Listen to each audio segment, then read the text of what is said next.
Julie Maiwe boys, how are you? Tendai Mukanda Kanda, how are you? Let me pin the number before it disappears.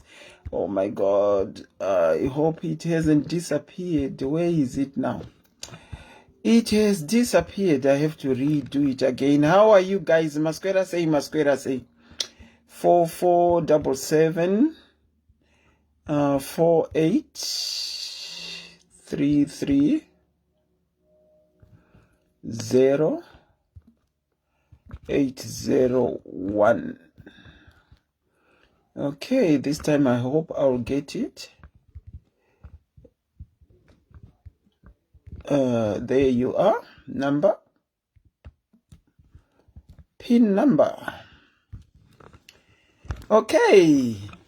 Masquera say, guys. I think I've got too much light. Yeah, that's more like it. I had way too much light. Masquera say, guys. Masquera say, way. Rachel, Masquera say, my knock. Masquera say. A very good evening to you all. Portia Bizarre, how are you? Mebo memory, mebo. Dinanga kuda wakadaro mebo. Si Maposa, how are you? Tolakele Ruteno, how are you? Diana Moyo, Rebecca Nyamukachi, Masquera say way. I love you too. I love you back. Faustina Michelle, how are you? Blessing Betsen, the EP. Charlotte Philip, the EP. Yes, it's pinned. Thank you. Charlotte in the EP kwa uri koko. Memory mufiga. Masquera say, Talent Mariba. Auntie Selena is doing fine. Humba Magadalene in the EP. Masquera say, iko Saturday, you know where do we? Kumativi manao say nyika. Zanga ziri say, GWND. The EP. Auntie Selena wangu, G wangu, uri say, Tasha, how are you? Tuli in the EP. Si Maposa in the EP. Mona Lisa Mpofu. Taga wako, taga iwenyu. Agotaga owake. How are you guys? Masquera say in a Sunday, Patricia Makotore. How are you? Perpetual Chino Ona. The EP guys. Chiedza chagonda urushedzwa namaiva Julie kwa ihuya. Blessing the EP. Progress Muhezha the EP. Esther Kamangaira the EP. Melania Chinoda say. Riley Cynthia Sokiri the EP. Pelagia Happy Mon the EP. Oh, thank you. Lois Ruskwa the EP. Memory Mufiga. Owe tumoyo. Utini owet. Uanti Selina alright. Sharp large banda. The EP. Tsi. Engana in the EP. Nyaradzo mangena. Masquera say wedwe. Masquera say Tetes Chaivo the EP.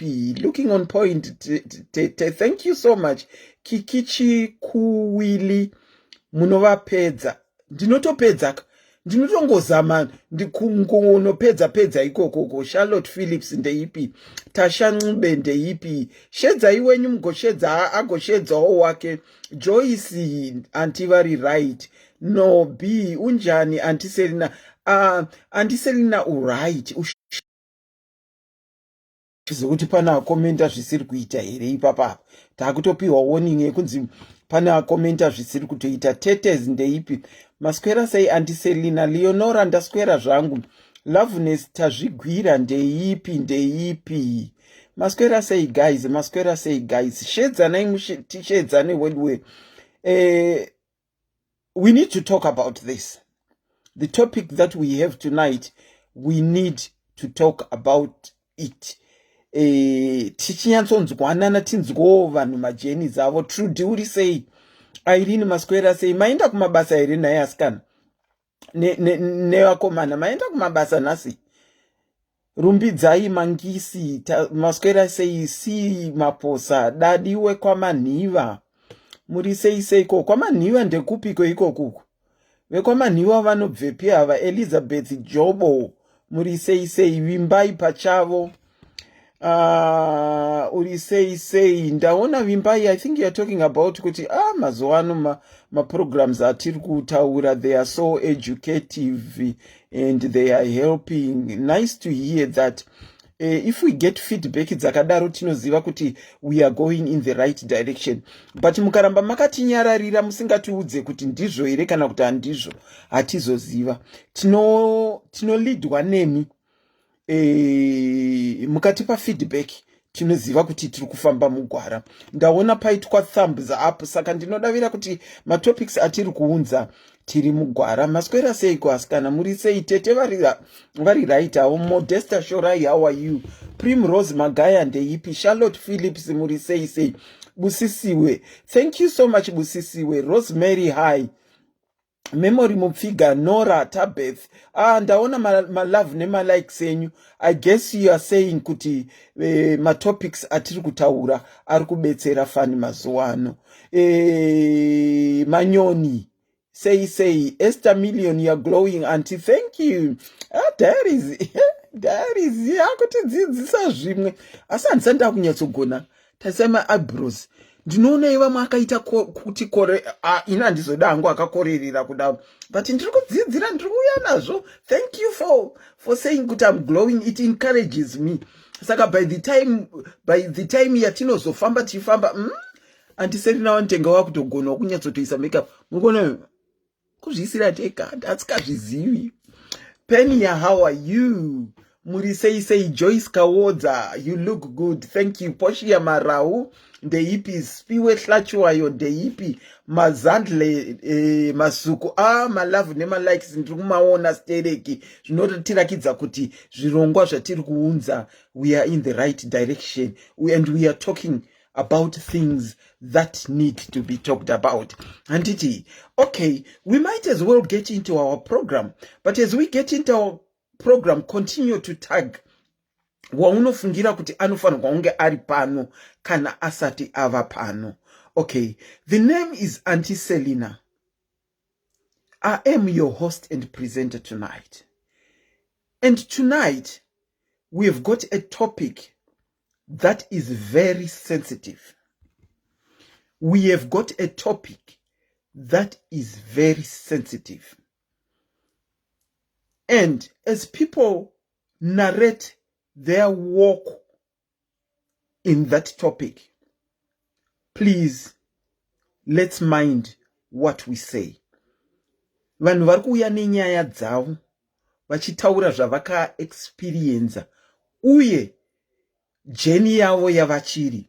Saka ndaikumbirisawo kuti mucomment section tiite tichinzwirana kana munhu achitaura nyaya yake. Tonight, Yoko, hi. Sarudzai, hi. Tonight we are going to be talking about a topic that has got so much stigmatization. And we are going to be talking about HIV. We are going to be talking about HIV. Initially, I'm going to bring one diary that needs to share her story with you. As she shares her story, again, I'm going to kindly be asking you in the comment section to tone down my comments. I think commenting, we are getting there. You are doing very well in terms of commenting. When we initially started, taingo kanda makomenti wakomana tichingo kanda. But as time went on with my programs, Eco-Educate, let me applaud you to say that you are doing well.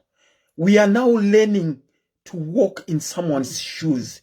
Kunzwa kuti dzinoshinya sei. Ndisingapedze nguwa, I'll go on to call my first caller. But kana tabva vapedza kutaura nyaya yavo, I'll open up the lines for people that are living. Please note, for people that are living with HIV. Kuti vatishero jeni yavo yekuziva kwavo kuti vane HIV uye kusvika pari zvino. May I kindly ask people not to call and narrate other people's stories, because mukunareta kuti ndina tete vangu vaive nayo hatinyatsoziva kuti tete jeni yavo iyi vakaifamba sei. Tinoda ivo tete vemene kuti vatinaretere.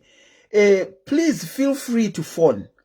Mukutaura nyaya yako, we don't know who you are because muri kumba kwenyu behind the phone. Hatizivi kuti ndiani. Kutaura kwamunoita kunobatsira someone. Ari kutotya kunotestwa kuti aonekwe kuti akamira sei. Kunobatsira someone akaziva but ari in denial. Saka, I'm going to call our first caller.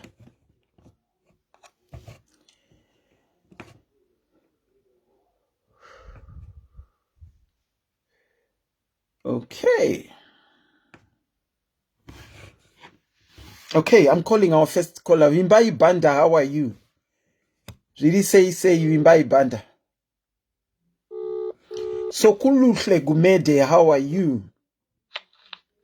Hello? Ewo ndinokuchingamidza ipa SIS MELLY's diaries. Chirongwa chedu chatiri kutaura nhasi chirongwa che HIV. Tambotaura ndikati mandibata asi ini ndandine program yangu mukati hamuna kuzviziva. Saka ndakukupai mukana wekuti mutaure nemadiaries vakateerera. Okay, maita henyu Auntie Selina. Ndinotanga nekumhoresa everyone who is on the platform Auntie Melly and SIS MELLY's diaries. Ndichiti makadi hama dzangu. Ini ndiri mudzimai ari kutena 48 years gore rino iri. I'm the mother of 2. But Sorry caller. Hold on. Muri kuvanzwa here?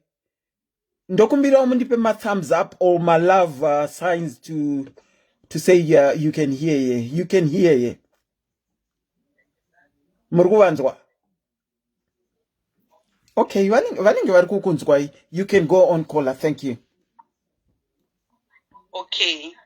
Ndati ini ndiri mudzimai ari kutena 48 years kunopera kwegore rino iri. Ndiri amai vevana vairi, but vana vangu vese vakashaya. So I want to go back to my story where it started.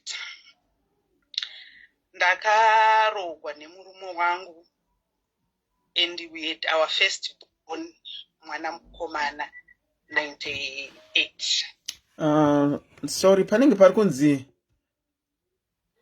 volume please. Wamwari kuti loud and clear. Can yakaperera volume kuno. Yenyu yakaperera. Ndingati ndingabvisa pa speaker. Imbobvisa ipa speaker to. Makundinzwa.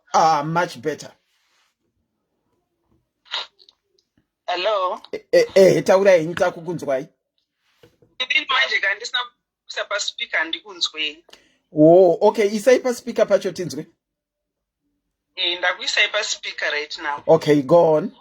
Loud and clear, okay. So they say. All right.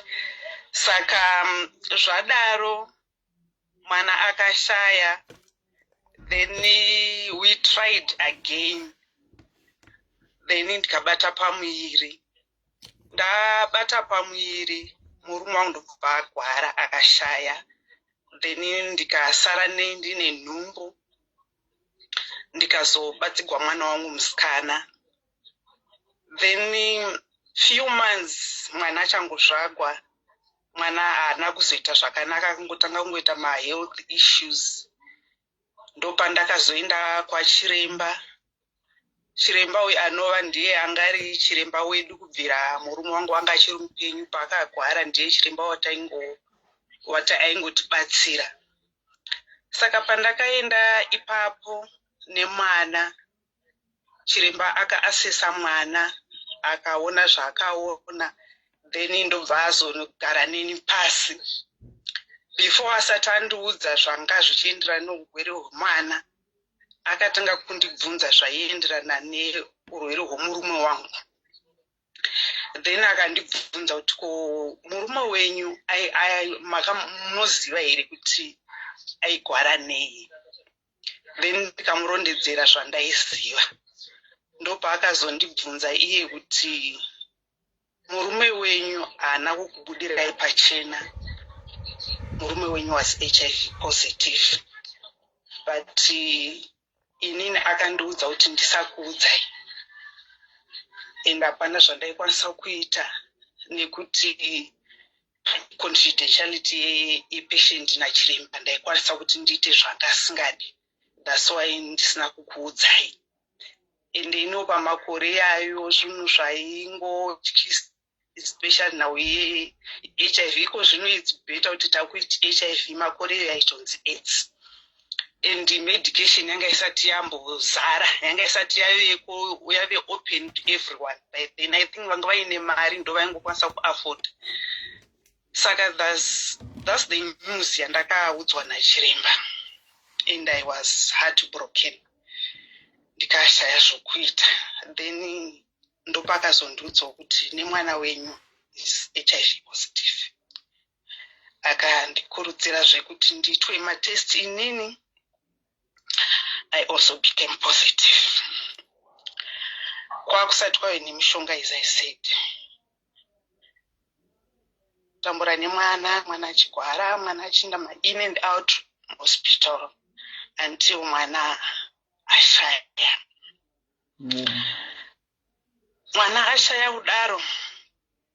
Ndakapinda, I think yata kuti depression iko zvino, but by then ndatisingazivi kuti kune chinhu chinonzi depression chinoita nezvei. But ndakave munhu akanyanya kutambudzika because I had so many questions dzandakanga ndinadzo dzandaishaya mhinduro, kushaya kuziva kuti ko murume uyu akadii kundiudzawo. Ndiziva even before I fell pregnant and child. Angade akandiudza maybe we could have had takawana help pakuna nachiremba, or we could have avoided to become pregnant. Tina kuzozvara mwana akazondisiyazve. I had so much questions and ndaida kumubvunza kuti why did you do that? Wakadiko kungondiudza kana inini maybe pane zvinhu zvaigona kungoitika handizi.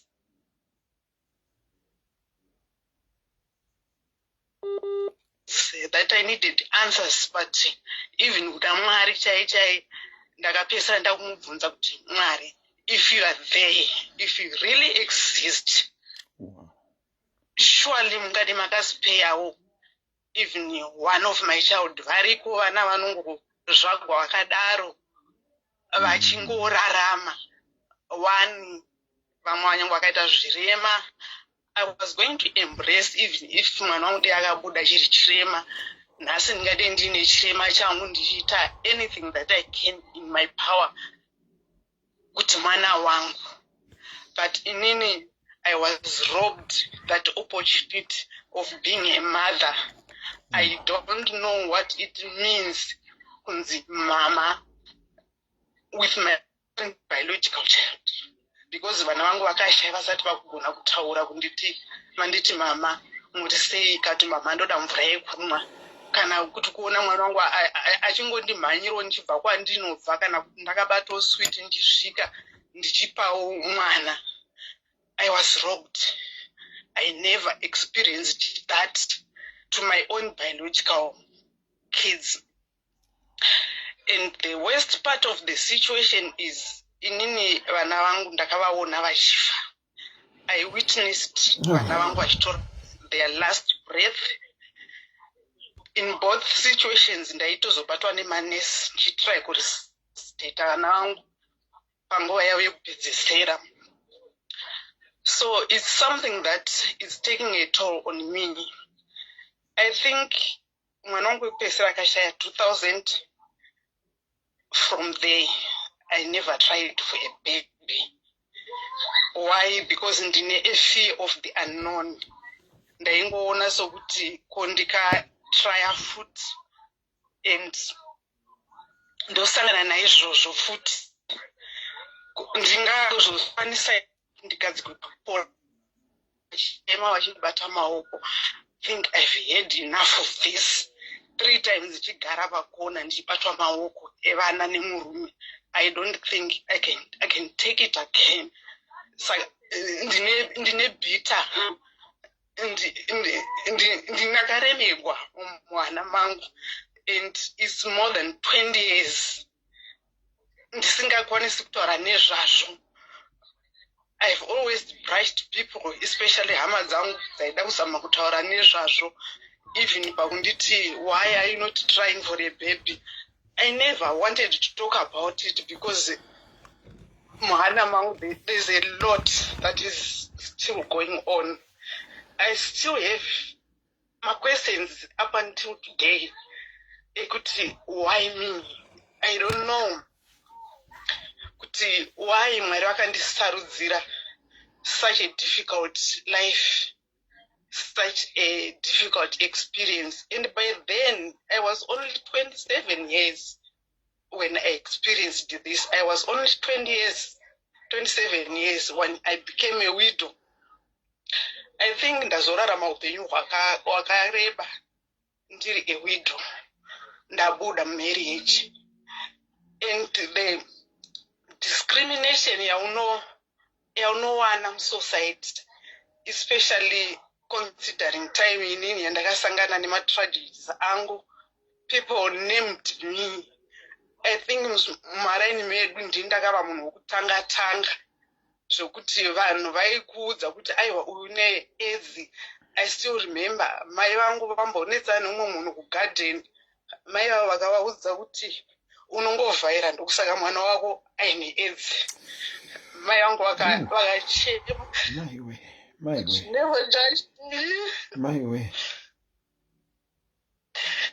She never lost hope on me.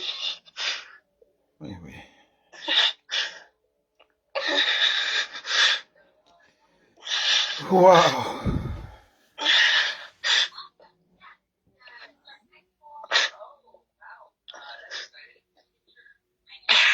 Ndinembvunzo yandisingakwanisi kuwana answer nanhasi.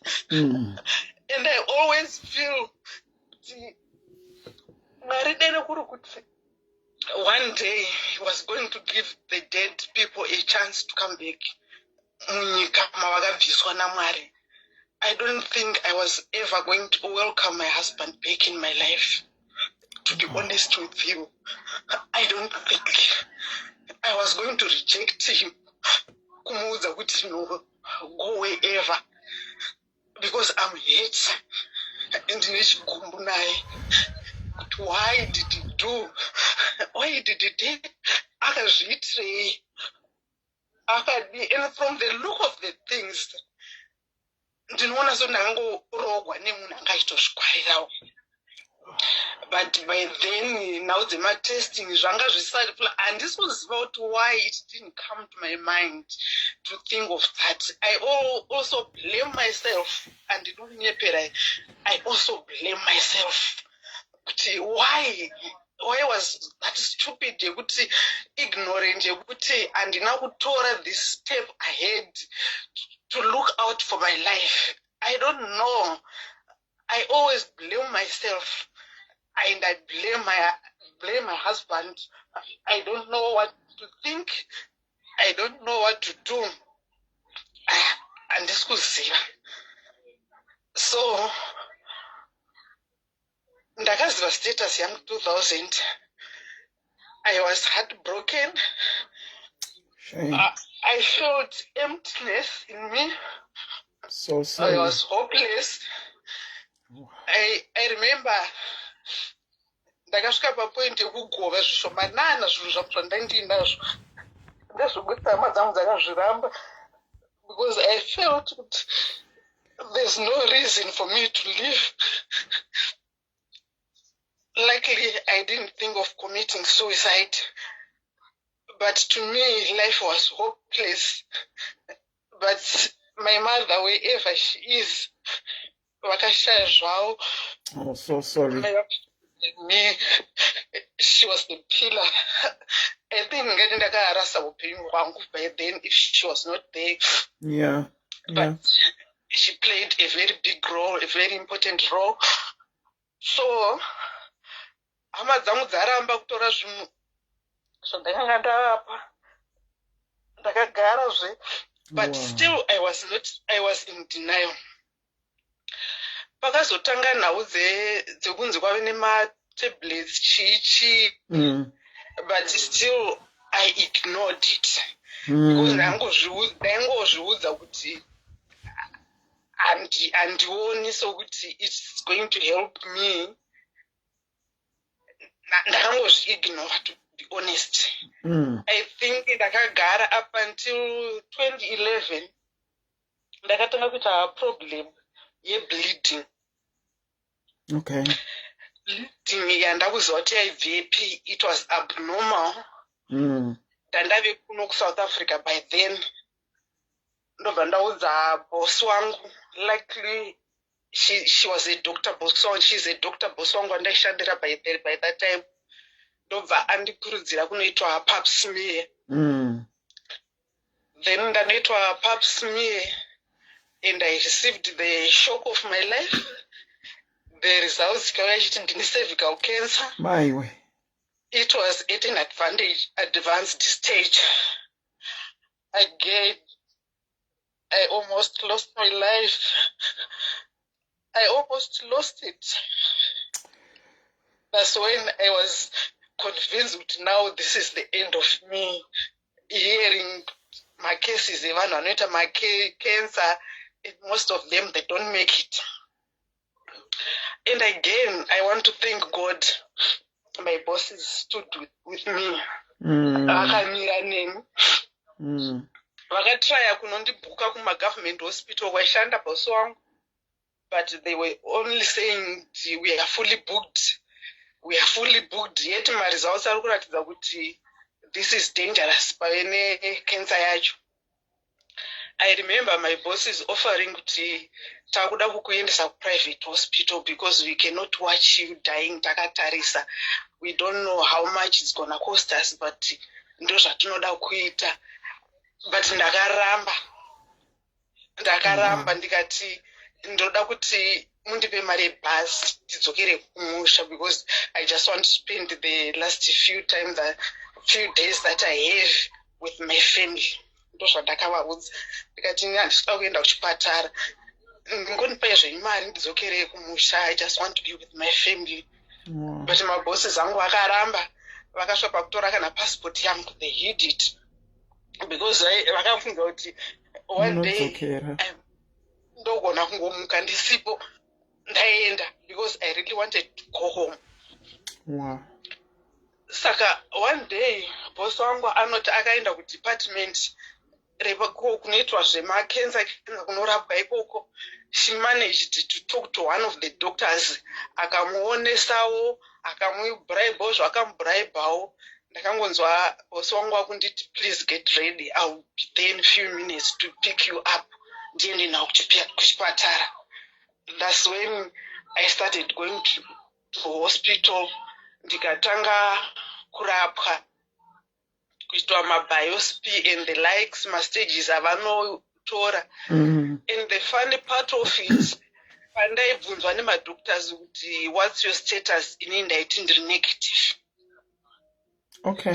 Pavachindibvunza, testing was not being forced. Vasingakuforceridzi. All right. Saka ndakatreatwa. I went for treatment, I think like 5 years. Ndichitreatwa. Cancer. Yes. But ndasingati ndaingoenda hangu ndichidzoka. Saka pakazosvika nepekuti ndakakwanisa kutenga stand yangu kumusha. That's when one day ndopandakangozvibvunza, I was just lying on my bed one day. Ndopandakatanga kunyanya kufungisisa zvakadzama neupenyu hwangu. nevana vandinochengeta. By the way, I'm the mother of many. Ndine vana vakawanda vane madegree, vane madiploma vandinobhadharira maschool fees, nevazukuru hobo vandinochengeta. Ndopakangoya that mubvunzo wokuzvibvunza kuti saka zvandiri kuita izvo kuti handisida kurapwa, am denying zvinhu zviri pandiri. Saka vana ava vari kudependa on me vachaita sei? Because iripo time yandakada kubuda like herbs on me. That's when I was frightened to see kuti this thing is getting out of hand. I resigned.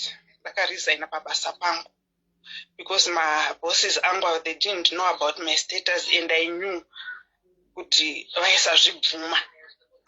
Saka ndakaresigna, ndakapa my own reason.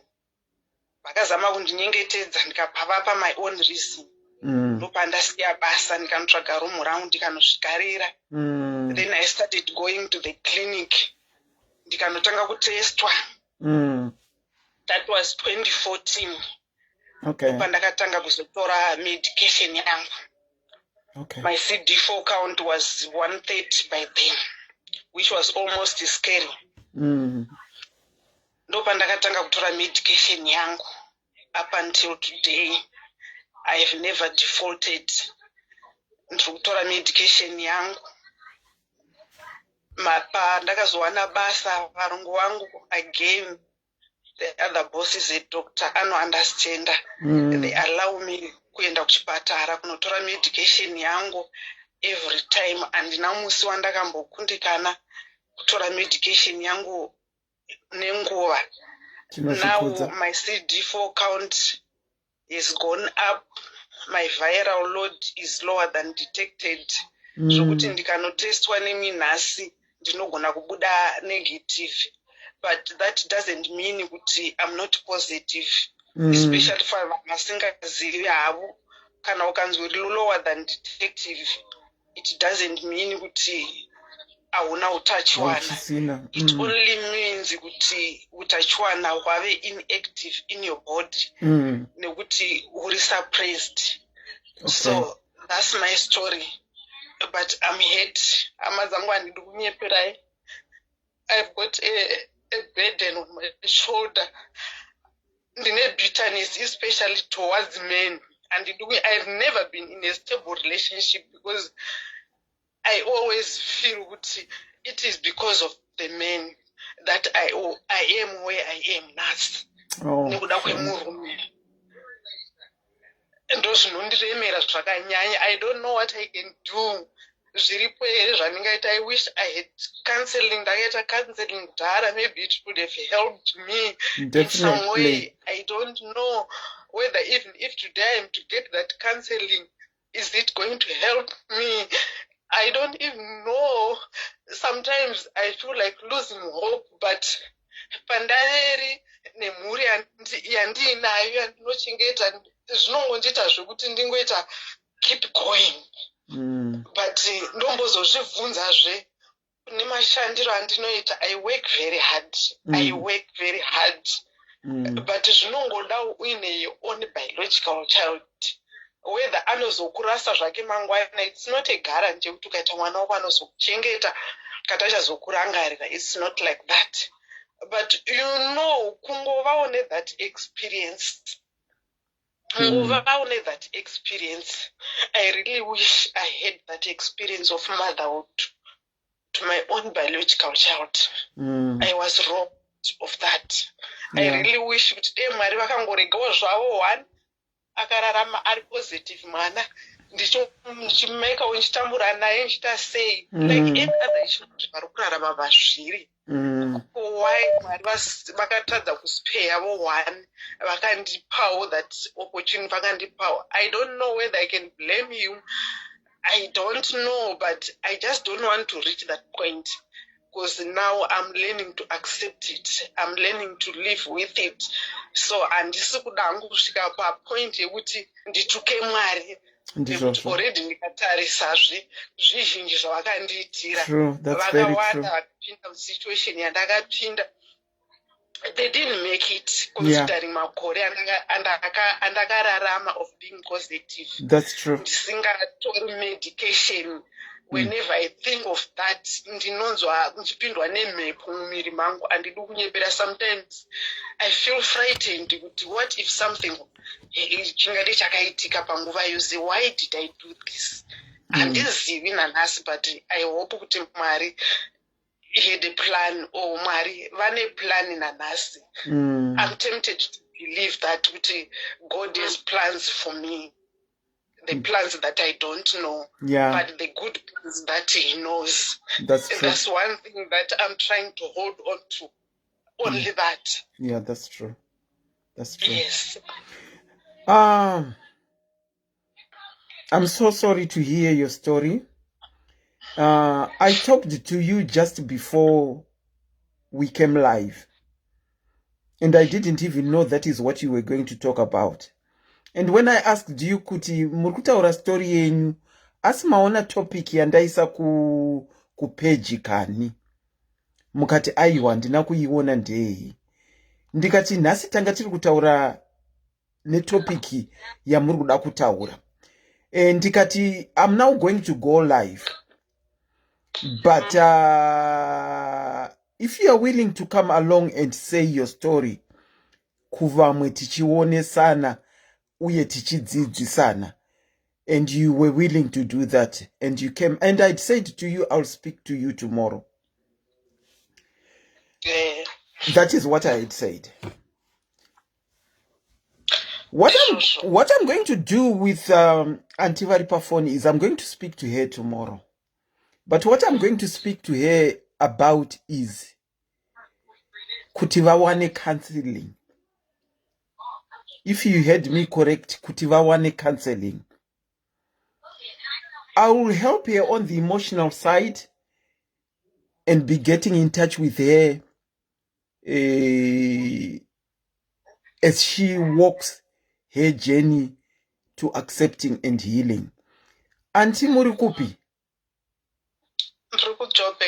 Very good. Kana muri kujobek kwakandinakira. Nekuti when I talk to you tomorrow, I'm going to refer you to my counselors arimu Jobek. But at the moment, because of the COVID, varikuita ma counseling pa phone, 1-to-1 pa video, because avasati vako accept for people to come into their offices. So varikuita pa phone at the moment. Saka, I'm just going to talk to you about that, refer them to you. You have to make a booking, even for your WhatsApp iyoyo. You have to make a booking. And they will give you times when you get your counselor to talk to you. So kana muri mujobek ndomandange iko zvinomanda a bit well versed nema counselors ari mujobek.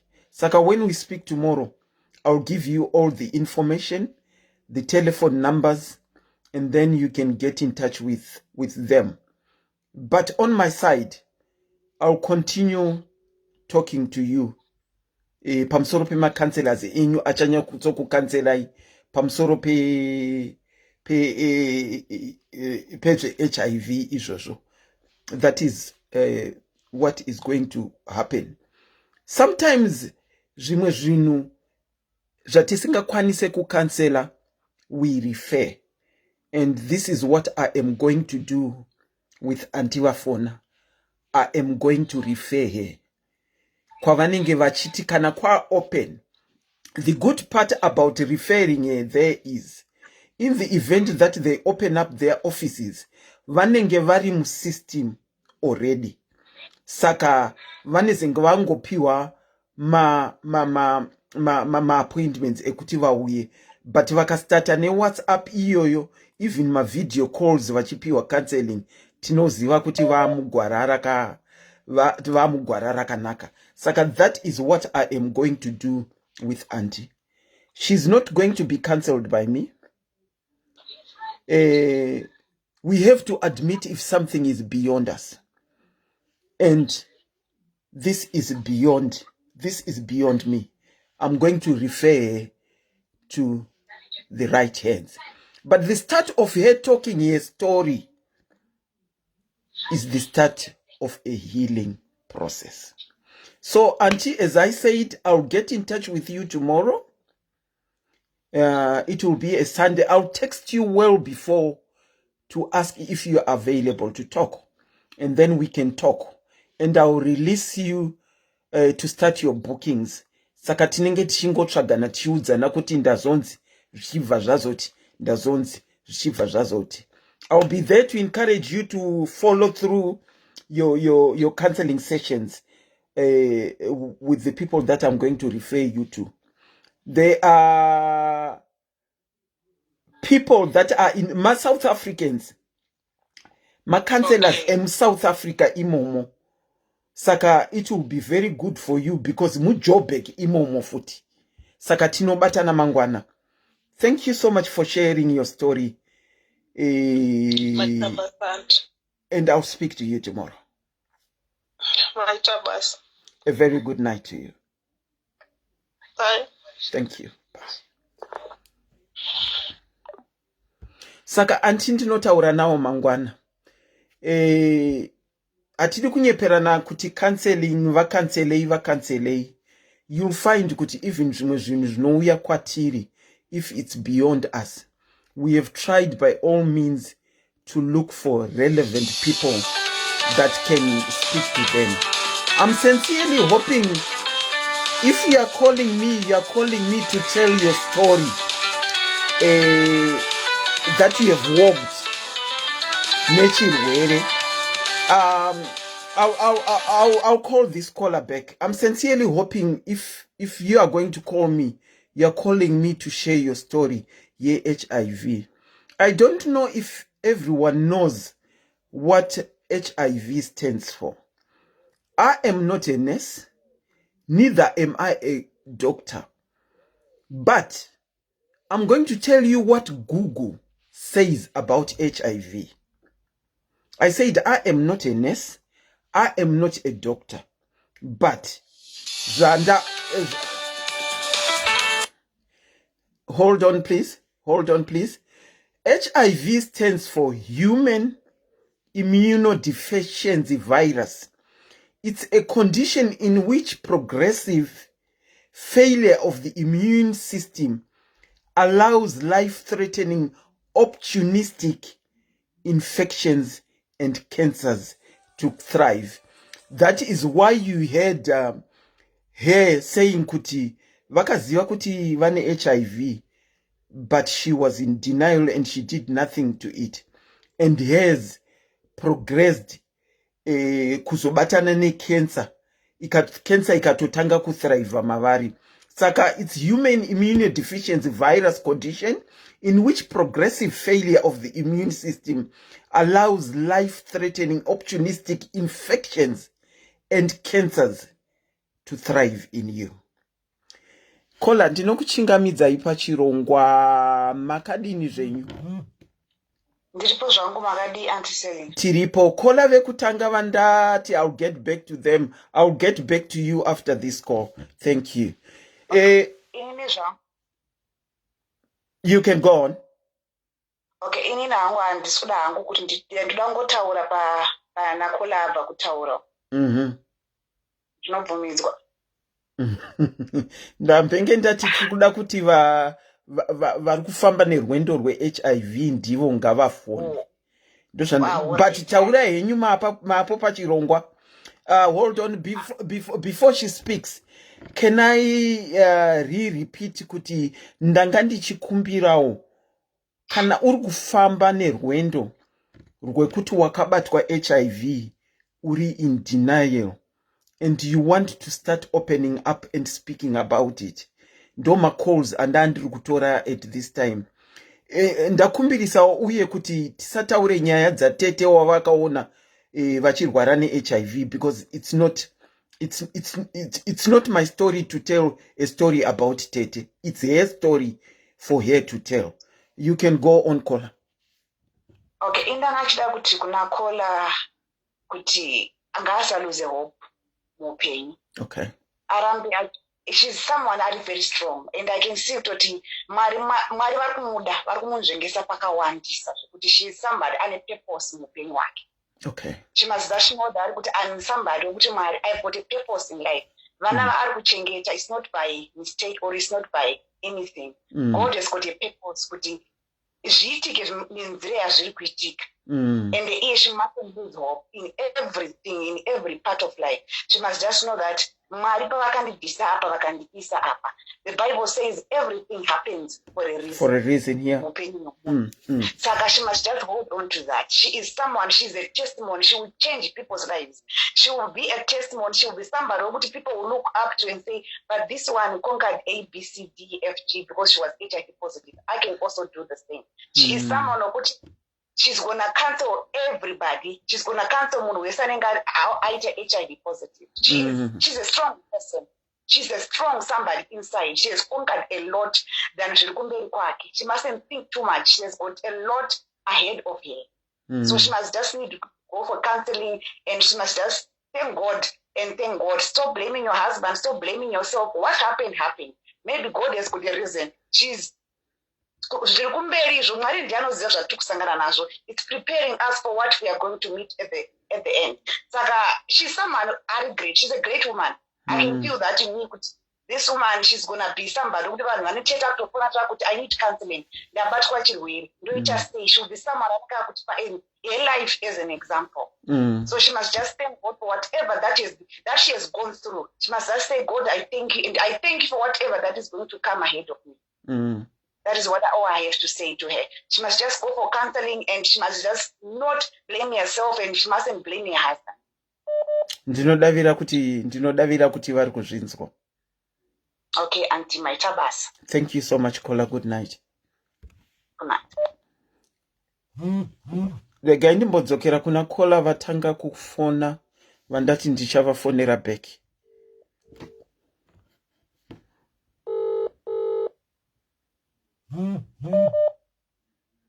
Kola tinokuchingamidzai pachirongwa SIS MELLY's Diaries. Topic yedu yanhasi HIV. Muri vevamwe vari kufamba vari kurarama neHIV here? Andishandi naipapo kagendi kubatei musati maenda kure. Inini I had to force myself to learn because of my family. Okay. Kana ndatoti family ka zvito zvinondibatawo inini. So I had to go and learn, dig deeper and understand what is it. Ndichitaura ndakamirira vanhu verudzi rwedu ka I think kutanga kwakaita HIV chiuya munyika medu. Zvakawanda zvakavhara zvinodzorera vanhu mumashure. But kunzi uni HIV hakusi kunzi izvo upenyu hwako hwapera, hausisina upenyu. You can live a life positively. Ndizvozvo. Ini ndakauya munyika muno mu 1993 ndikatanga kushanda, kudzidza, kushanda, ndichitenga mapiritsi ndichitumidzira kumba. I didn't do anything. I was just working to save life. Maitenga mapiritsi eikola? Mapiritsi HIV. Because kumba kuZimbabwe kwangu sina. Kokuno kwaitengeswa kupi? Ikoko kwamuri yaitengeswa kupi? There was a pharmacy in Lewisham, an Indian guy and a pharmacy in Lewisham. I was just paying and getting. Saka maitenga mapiritsi HIV muchiendesa kumba. Ndinodavira kuti vanhu vanomwa mapiritsi akasiyana siyana anoenderana nezvavari ivo. Vanhu vainge vatestwa here ava kumusha? Vaitotestwa vaenda kuna doctor. We have to talk with the doctor and then to agree with the doctor and that it's this medication, we start on this one. Honestly, I'm not a doctor, but on that ground, I think God aimed me to be a doctor because I didn't want to lose my family. Saka I've lost so many. Hakuna kusina corruption kunyangwe ku EU ka? Kono kunyepera izvozvo ndiyani izvozvo? Corruption iri kwese kwese, hatidi kunyeperana. ndiri kutozvinzwawo izvozvo iriko, but I didn't think iriko neku-HIV kwanga kwakutoitwawo corruption. Kutotenga kuti ukaenda kuchemist unonzi kana usina prescription, but kana uchiziya nemuridza nefamasi anokuudza zvakanaka, mari inoburisa mari. Atidi kunyeperana. Every month I have to switch 1,000, but nasikatarise zvemari ndaitasa upenyu wandiri kuseva. Ko iye muindia uyu aitengesa mapiritsi iyo kumahospitari achipiwa for free one. Kana uri munomuka kutengera kuendesa kumba handiti handisiri ini ndiri kumwa. Okay. Ndo rimwe department ramusinganyasonzwisisa anokuti zvinonetsa kunzwisisa kana usiri mazviri, but I learned a lot. Kuti kana nanhasi kana medication ipi ndinotomwenda kunomudza kuti ndikuda zvakati, I'll pay and you give it to me. Matochivhurisawo maziso kuti munyika kwamuri ikoko kune zviri corrupt zvakadaro. Handisiri naka, hapana nyika isina corruption. Vanhu vese vari kutsvaga mari. Saka kana munhu atoono prescription is cheaper than to pay handiti. Saka in that way they opt kukutengesera than prescription. Haiwa mativhurisawo. Saka vamaitengera ava vakazosvika pakuwanawo here mapiritsi kumusha? Vakazosvika kupiwa mapiritsi kumusha, but mapiritsi avainwa kunoku kaanga asiyana nemapiritsi anga ari kupiwa kumusha. Kunoku wanga uri kunwa ndanga ndiri kutora the best handiti kuZimbabwe upiwawo mamwe anyway kuti hatisi kuda kuenda kuside ikoko. Okay, vari kukola ndinokukolai back manje ndinoziva kuti muda kushaya nyaya dzenyu dzerwendo rwenyu. Ndinokukolai back manje. Bear with me 2 minutes please.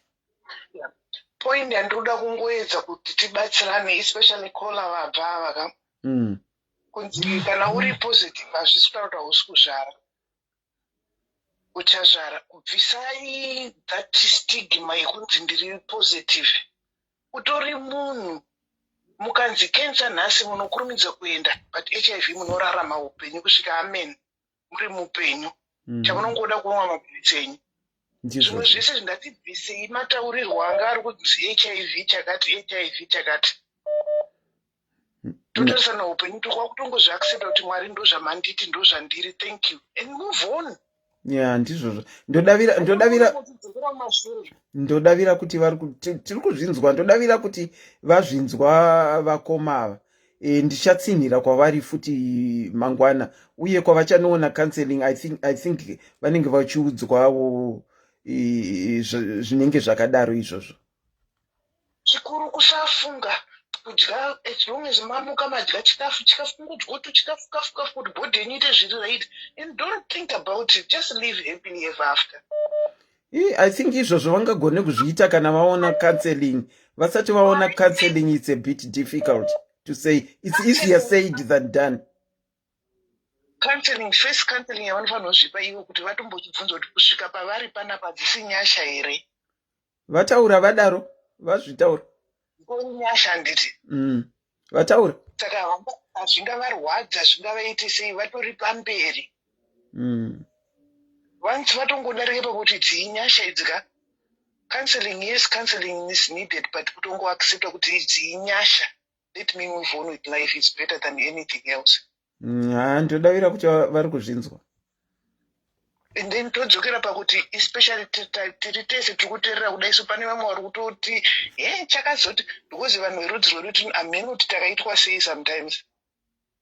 Hatidi kubatsirana, hakusi kunzi kana ukanzwawo nzizvo inini ndinayo tikataudzana kudai so uchaibata nekutaura. Kana ukandibata ruoko rwangu hauchaibata. There's so many changes ekuti munhu ari kunwa mapiritsi, CD4 count yake yakwira, viral load undetectable, anotodanana nemurume vagorara pasina protection, hapana anobatira. But vanhu tichiri kufunga zvekumashure uko. Tatanga kukwenyena kuti hey, maona iwe selinazo laiso akomana. Vanhu verudzi rwedu kaMwari ndavatiitire nyasha. Tichadzidza hedu. Mucomment section umu vanhu vakangotanga vachikanda izviko zvino zvinenge zvava nani takuenda tichidzidza tichitsiurana tichitaurirana tichionesana we are getting there saka we will eventually get there I think. Ndatirambe tichibatsira tichikuchidzirana tikwangonzwanzi even kumaziso unoona kuti ukatarisa munhu unoti handisini navadzikira usabvunze just show love ndatisodai kungoseka so kunopa umwe munhu kuti kungoseka chete so sure life gets better sure ndanditozotanga kukwenyana kuti wazooneka sinemakingi aishadho yake yabva yazoda itso zvinokometimatso ndatingosiyana inezvo zvese izvozvo tingobatana maoko timboratidzawo kuti tiri vanhu vemamwe chete so I think we will get there eventually through kutaura neku-open up kwakuita vanhu. Certainly we will eventually get there. Antiselina mukadzokera ipapo pane vamwe vanhu avasinga vanobata izwi kuzoti voice iri nderaningi vatobata kudhara kuti voice nderaningi obotora anopenga uyo chaka vanhu verudzi rwedu ngatimbochinjawo please ndapota vari kuzvinzwa varimo mucomment section umo vari kuzvinzwa.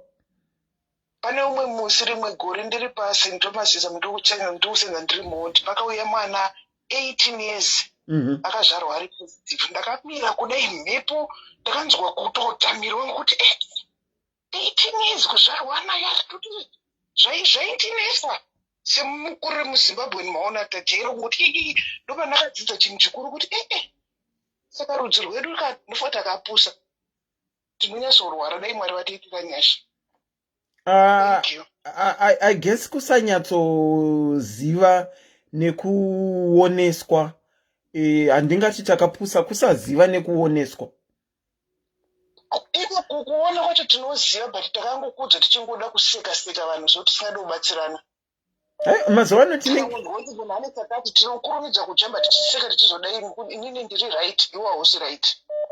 ya zveshuwo aiwa ndinodavira kuti vari kuzvinzwa kola macalls anenge akuti one day regai titrai kuaccommodata vamwe tinzwe zvavari kuda kutaura but thank you so much. Comment section inofanirwa kunge yazvinzwa. Thank you so much and a very good night to you. Bye. Ndinokuchingamidzai pachirongwa SIS MELLY's Diaries. Maswera sei? Hello? Hello? Ndokumbira kuti mureduce ningirikini iri kuseri kwenyu. Ndofunga iTV here. Hello, call. Okay, thank you. Ndinokuchingamidzai pachirongwa SIS MELLY's Diaries. Mune story yenyu yekutaura here maringe netopic yatiinayo nhasi? Ndine story yandula kutaura. Flow ndenyu taurai zvenyu. Okay, zvakaitika ndezvekuti ndine makore anoita iwo 30. Okay. Ndakanga ndakarorwa ndine 22 years. Papera gore ndaita mwana ndokubva tarambana nemurume. Mushure mekunge tarambana ndakatanga kuzviraramirawo. Sorry, makatanga kuita sei? Kuzviraramira sasingle mother. Okay, all right.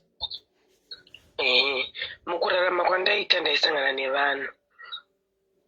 Pakusangana nevanhu pandakasangana navo ndaizvichengetedza. Nanhasi handizivi kuti chii chakaitika. Sorry caller. Ndingange ndinokuinterjectai muchitaura. Kana muchiti maisangana nevanhu murorevei? Like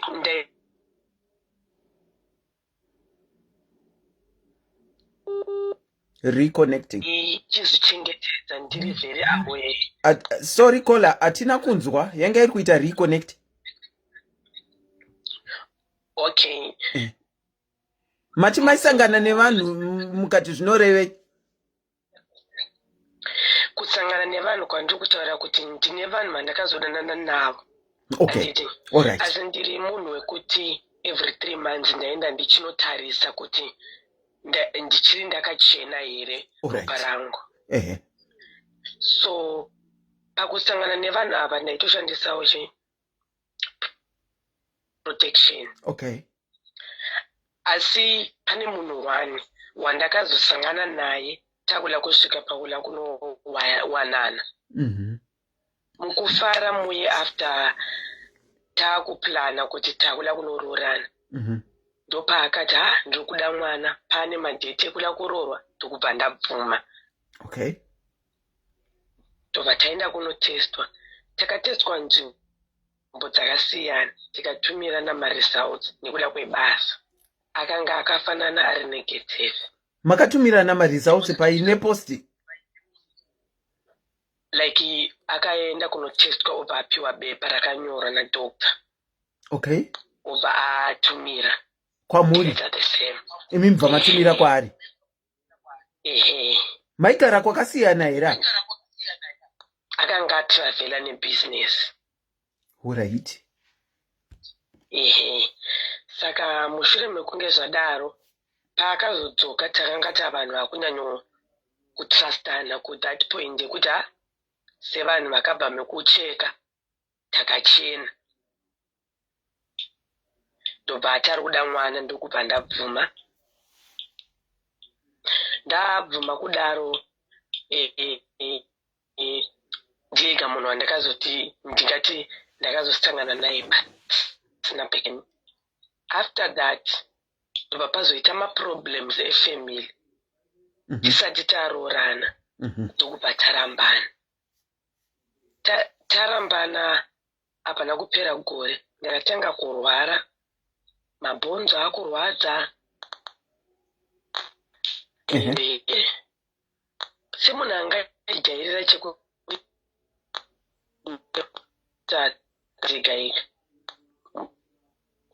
ndopandakanga ndanochekwa. Ndobva ndatoona kuti ndakutorwara. Ndinayo yangu I think yakalasta for 2 months. After kola phone yenyu iri kukata kata.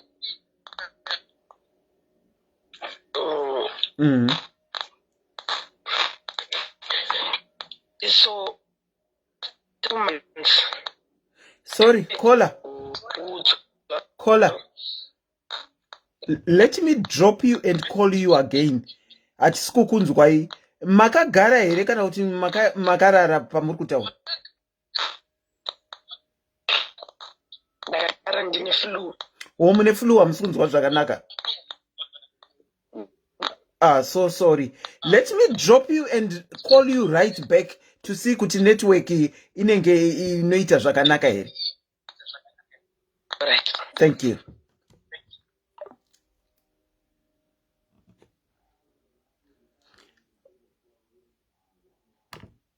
Okay, I think you do. Yeah, ndiwo call, I think so. Ngaichitsvaye futi tinzwe kuti vati havasi kunzwa zvakanaka saka vari kutaura vakarara. Vane flu, havasi kunzwa zvakanaka. Saka we will have to bear with her. Iri kuti calling. Not ringing, but calling.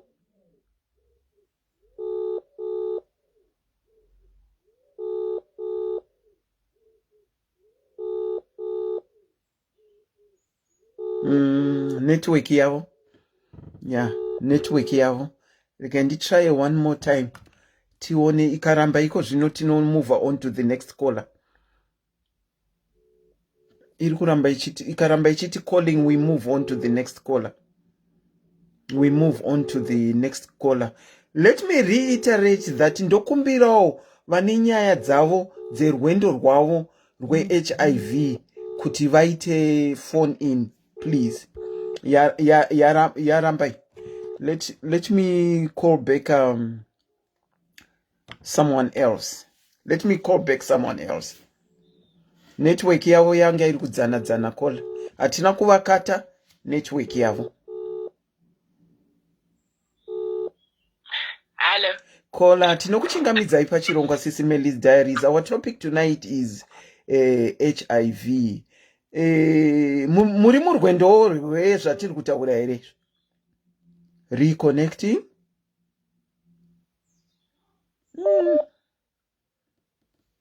Regai titore vamwe. Tinokuchingamidzai pachirongwa SIS MELLY's Diaries. Our topic tonight is HIV. The floor is yours.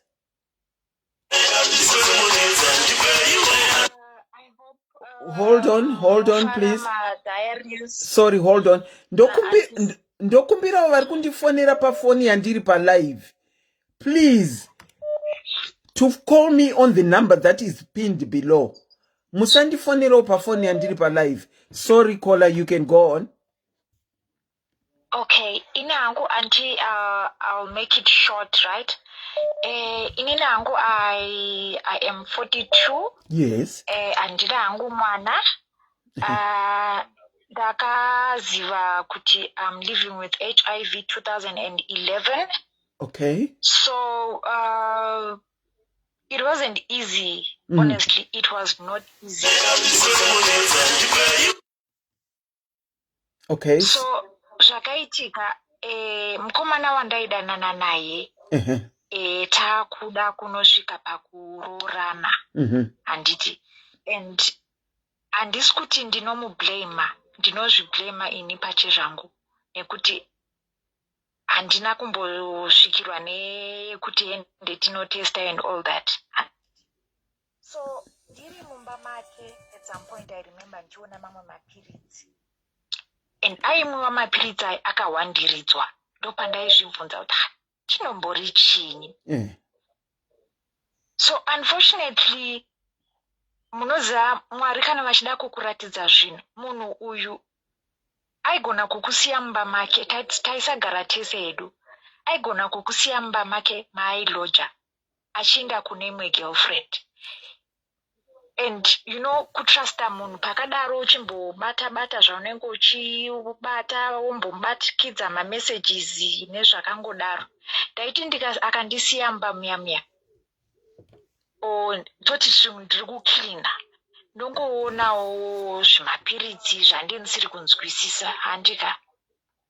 Okay. So akazoti mwe musi abuda aenda, ndobva azondiwanikidza ndiri busy mune kamwe kabhegi kake mandaiona achivhura. Okay. Then tete munoziva munhu akapenga, zvekupenga zviya. Wow. Takanetsana to a point yekuti akabva andidzinga pandaendawo kumba kwangu kwandaigara. Akasarawo akazonditumira message kuti ina I think ngazvipere chino. Saka inini zvapera fine, handina kuzofunga kuti okay, ndandiri mubishi rekutarisa mapiritsi aya nei handiti. Ndakabva ndangosiyanawo nazvo. Okay. After some time, ameno ndongogara ndichikonzwa musoro ndichiita sei ndaisarwara, but ndaikonzwa headache, munoziva, ende ndiri kuona ndiri kudzikira muviri, ndiri kuita sei. Ndakasimuka tete, ndobva ndaenda kukiriniki. Okay. In fact, handina kuenda kukiriniki. Ndakafonera shamwari yangu ndikamuti, shamwari, uri kupi? Ndoda kuti undiperekedze. Okay. You know, growing up, ini ndakakurira mu very strict family, and tete ndichauya hangu ndozotaura nemi kusera tika. All right. Okay. That's why ndazoti I'll make it short hangu. Okay. So shamwari yangu uyu ndakamuti andiperekedzewo kupi kukliniki. Vandiperekedza. Handina kumuudza hangu chikonzero. I needed a pillar wandaifamba naye. Ndasvika kuya kukliniki ndatestwa, akungodai tete zvabuda zvakadaro. Ndakazvinyarara, handina wandakaudza. Tabuda pai andibvunza kuti hanzi chini, kati hanzi bho. Ndaenda kumba kwangu kuya, iye aendawo kumba kwake shamwari yangu uya. Saka mumba ndaigara nesista yangu, angoona munhu angodzikira handisi kudya, stress. Tete ndakadzikira to size 28, ini ndiri size 40. Saka ndaingogara ndichingoti mheno zvandikungonzwa ma-ulcers ndazoenda kwadoctor munoza unenge uchingonyeba ndazobatwa Sorry, caller, hold on. I thought I should address this. Eddie Case, comment yako yawanyora. That's not the way that, let's not go there. Eddie Case, let's not go there, please. Okay, you can go on. Saka, with time, inindishipesa, like growing up ndaingogara ndichingozviudza kuti unoza unenge usati wanyatsoziva nezve-HIV nezvakangodaro chingoti ini ndikangonzwa kuti ndinacho ndinozviuraya ndingatomira hangu pamberi penjanji inhema dziya tete. Ndakangoti ndichibuda mukiriniki muyaka kuti ndifunge kuti pane njanji chaipo ndepapi. Handidi kukunyeberai, handina kumboita pfungwa idzodzo. Okay. Handina kana mboita pfungwa idzodzo. But what I did was ndakajoina magroup paFacebook. And that is how I managed to be strong till today. Okay. I joined my groups, my support groups, and my friends, my real friends, akaita mashoma. Aita mashoma kudaro. The only friends dzandakazoita were people that I met muma groups imomo. Okay. Yes. Ndaidzidza zvakawanda ndichingobvunzawo unenge uchibvunza uri haidika usingazivi kuti zvinofamba sei zvikazodini uchingobvunzawo vachikupostera maadmin. Ndo kukunda kwandakaita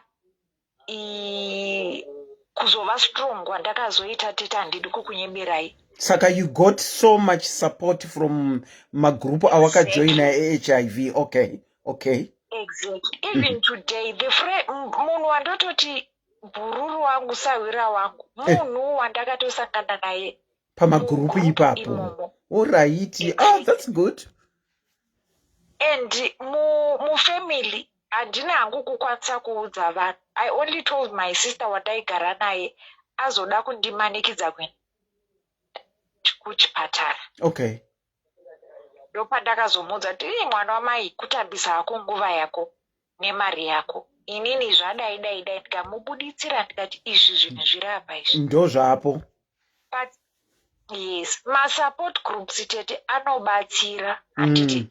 So at some point paimboitwa even if you can meet real people, genuine people, vekuti taita even ma get together toenda kunosanganikwa zvimapicnic totaura, you get to share nevamwe vanhu. Handiti. Exactly. Pamwe unotozowana pamwe pokuti pamwe inenge iri mixed ladies and gentlemen, panozoita pamwe panozobudawo ma-couples and muchingoshare nevamwe. Okay, and that's good. Even if it's not really easy as well, like in any my situation, it's not easy hangu zverudo hangu. Then ndichitonyeba zvangu. Inini I've just managed to look after myself. My relationships zviri kutonetsa hazvo. So pana kola uya wekutanga akachitaura, she does need counseling. Yes, definitely. Nekutaura nevamwe. Definitely. Yes. So today what she did is opening up is the first step, like you said. Yeah, true. Yes. So she can even join. Kungoti vanhu are now playful. My social media, they are now very playful. Because back in the days, I remember, even my WhatsApp groups. Makore ape auri kutaura? 2011, 12 ikoko. Okay, all right. Yes. Saka, so, you are saying pane ma support group pa ma Facebook up. Exactly. Exactly. Okay. Saka, when you discovered kuti uri HIV, zvakambokuti netsei. And then getting into my support group, nema WhatsApp groups apa, it is your journey and your acceptance. Exactly. Exactly. Okay. Saka uringori pa regime yechirongwa ipapa.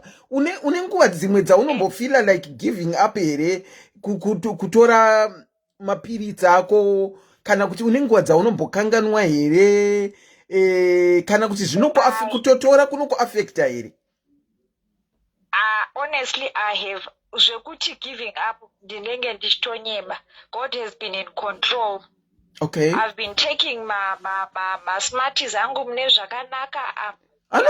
Anonzi masmarties? Totomati masmarties. Oh, tuswiti tuye masmarties tuye. So I'm just living my life just like everyone else out there.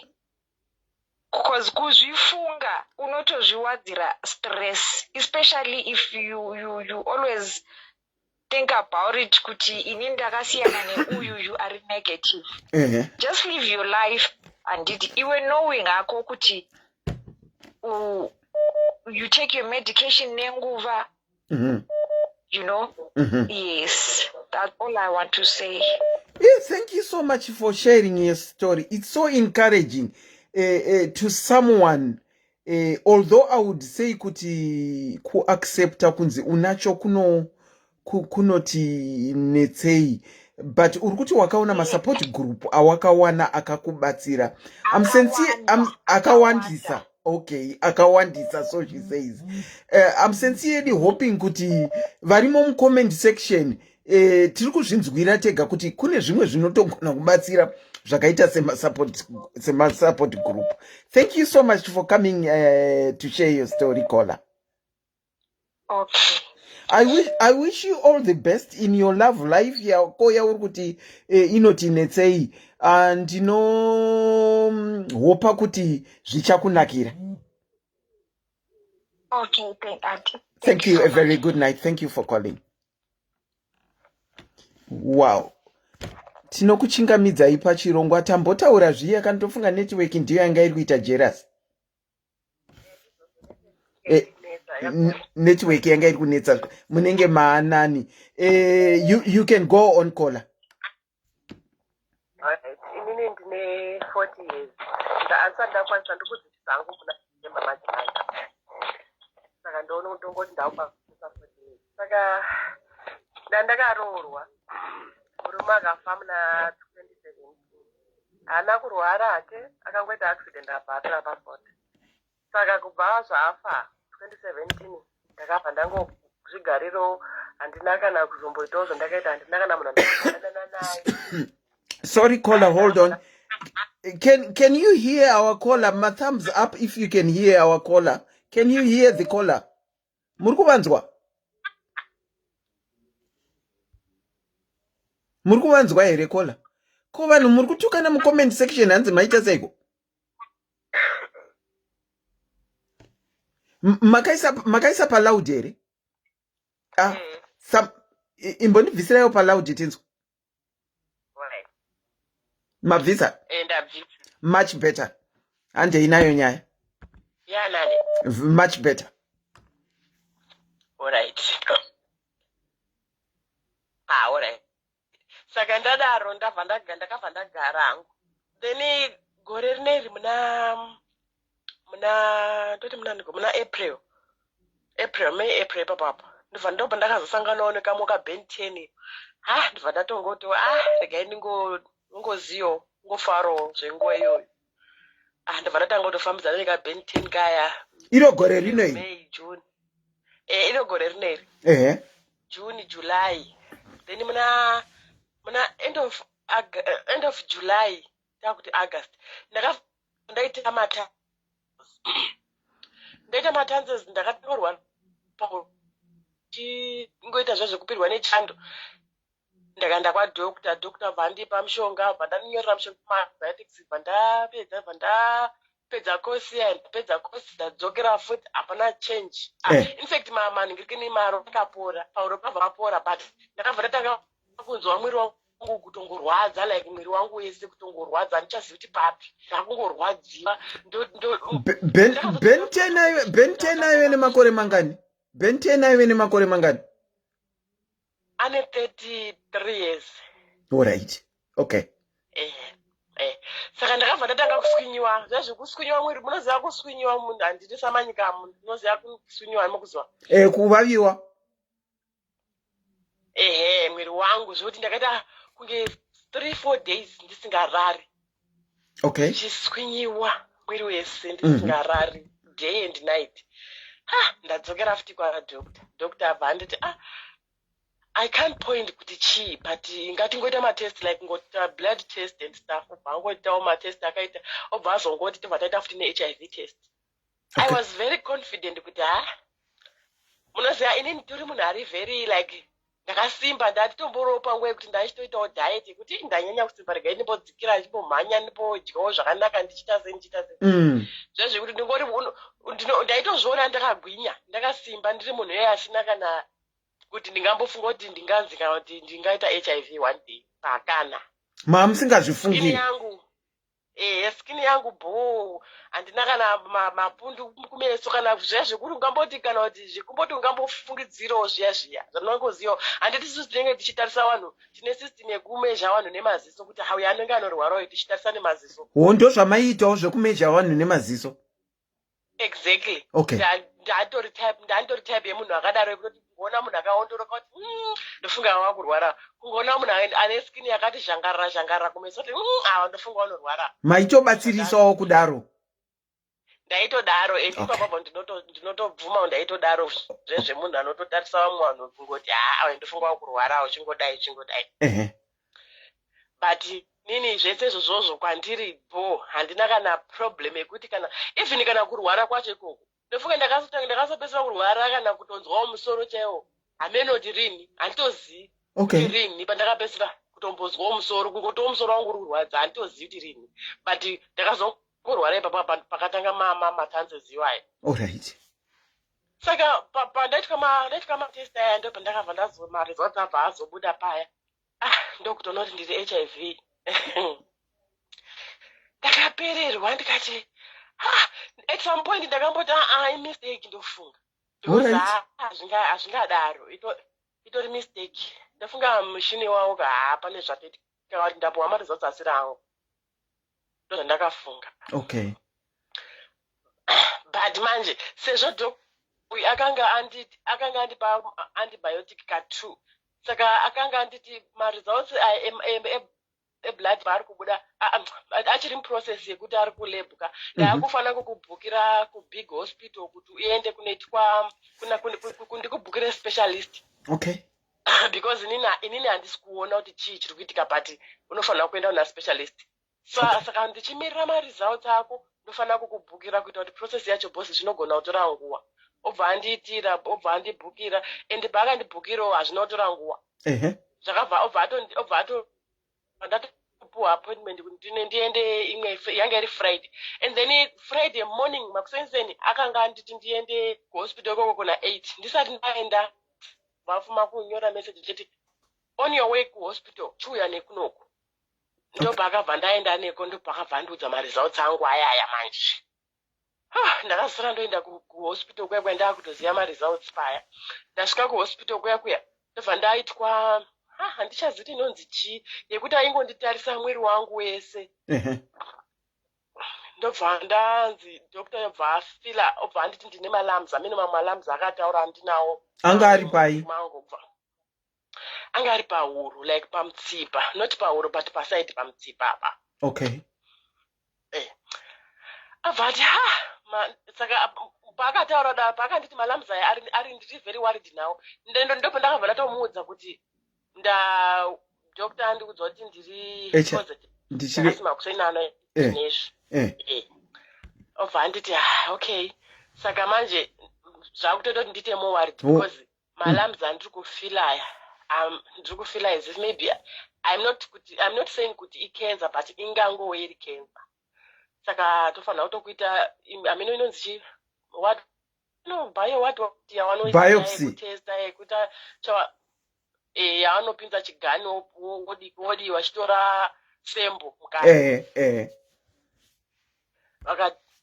Vakati tokuita iyoyo tichiona kuti ikenza here kana kuti sezvo wanzi wabatwa iyi ka machances acho atoripo 50 yekuti unoita because once wangu one HIV immune system yako yato low saka zvirwere zvese zvinongo zvangu one access yekudi yekungopindawo zviri fast.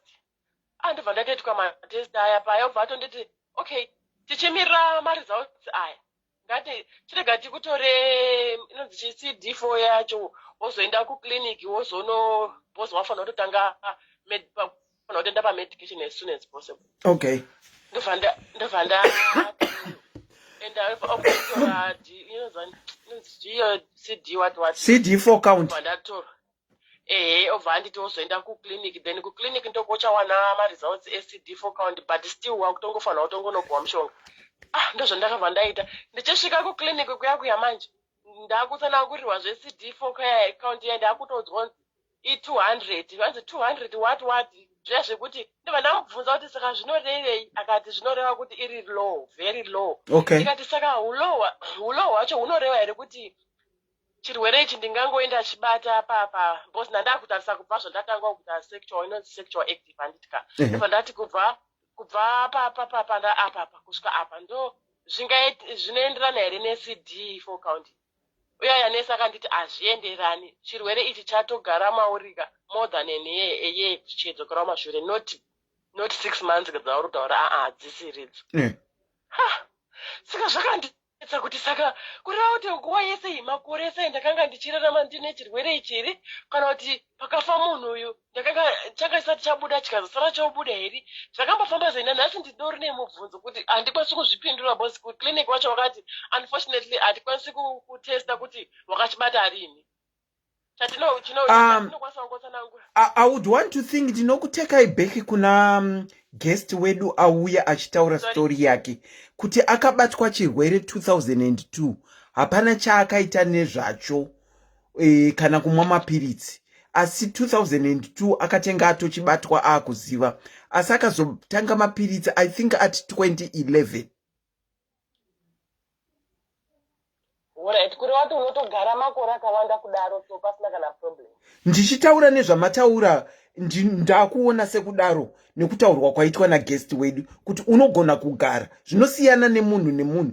I think unogona kugara nekuti guest ari kuti akabatwa muna 2002 asi akazotanga kuenda pachirongwa muna 2011 if I'm not mistaken.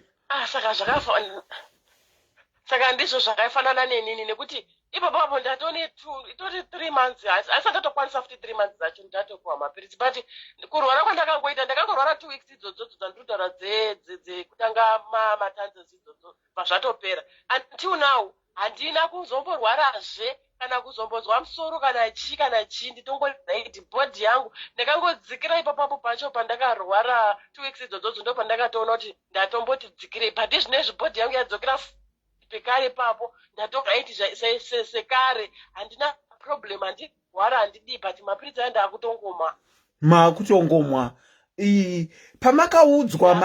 pamakaudzwa makazvitora sei imimi makava nekushushikana here makapinda mudenial period here kana kuti makango accepta kuti ndo zvabuda mumaelections saka totongomhanya nebhora racho iro pakutanga uyu makusena aya pandakaudzwa nadhokta ava ndakazvitambira hangu pekutanga ndakazvitambira endi ndaita kuti munhu tofunga kuti ndiye handipa chirwere ndiko kakakakam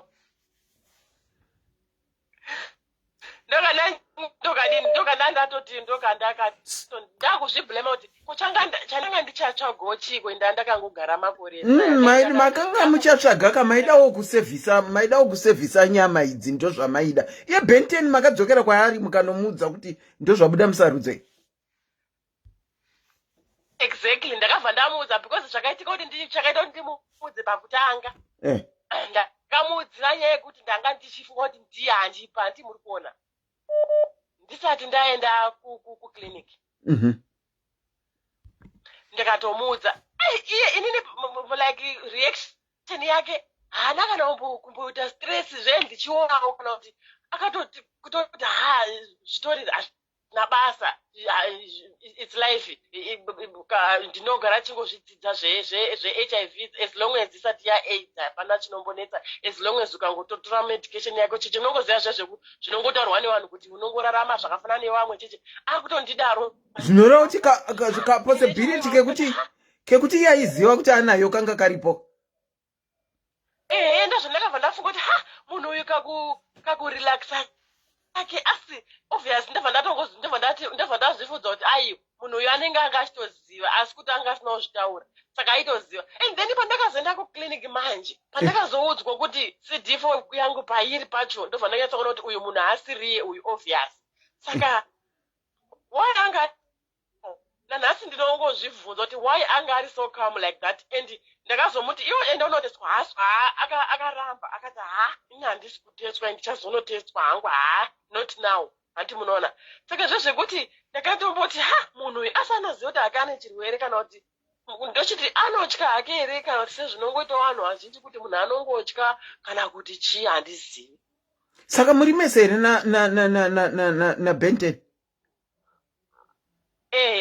muri kutochovha George big time.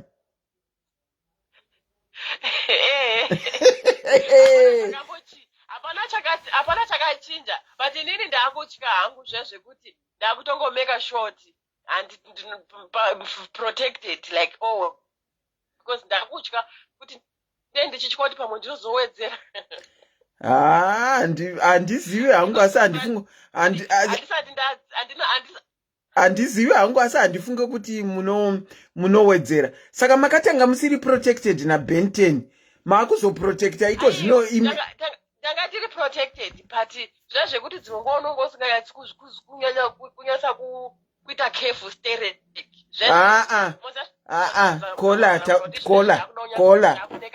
Kola taurai chokwadi. Unenge usingiri nyanyo kuva careful. Itai kuti unenge usinganyatsonzwe zvakasiyana zvine difference chaiyo neprotection. Kola hatitaurirane ichokwadi.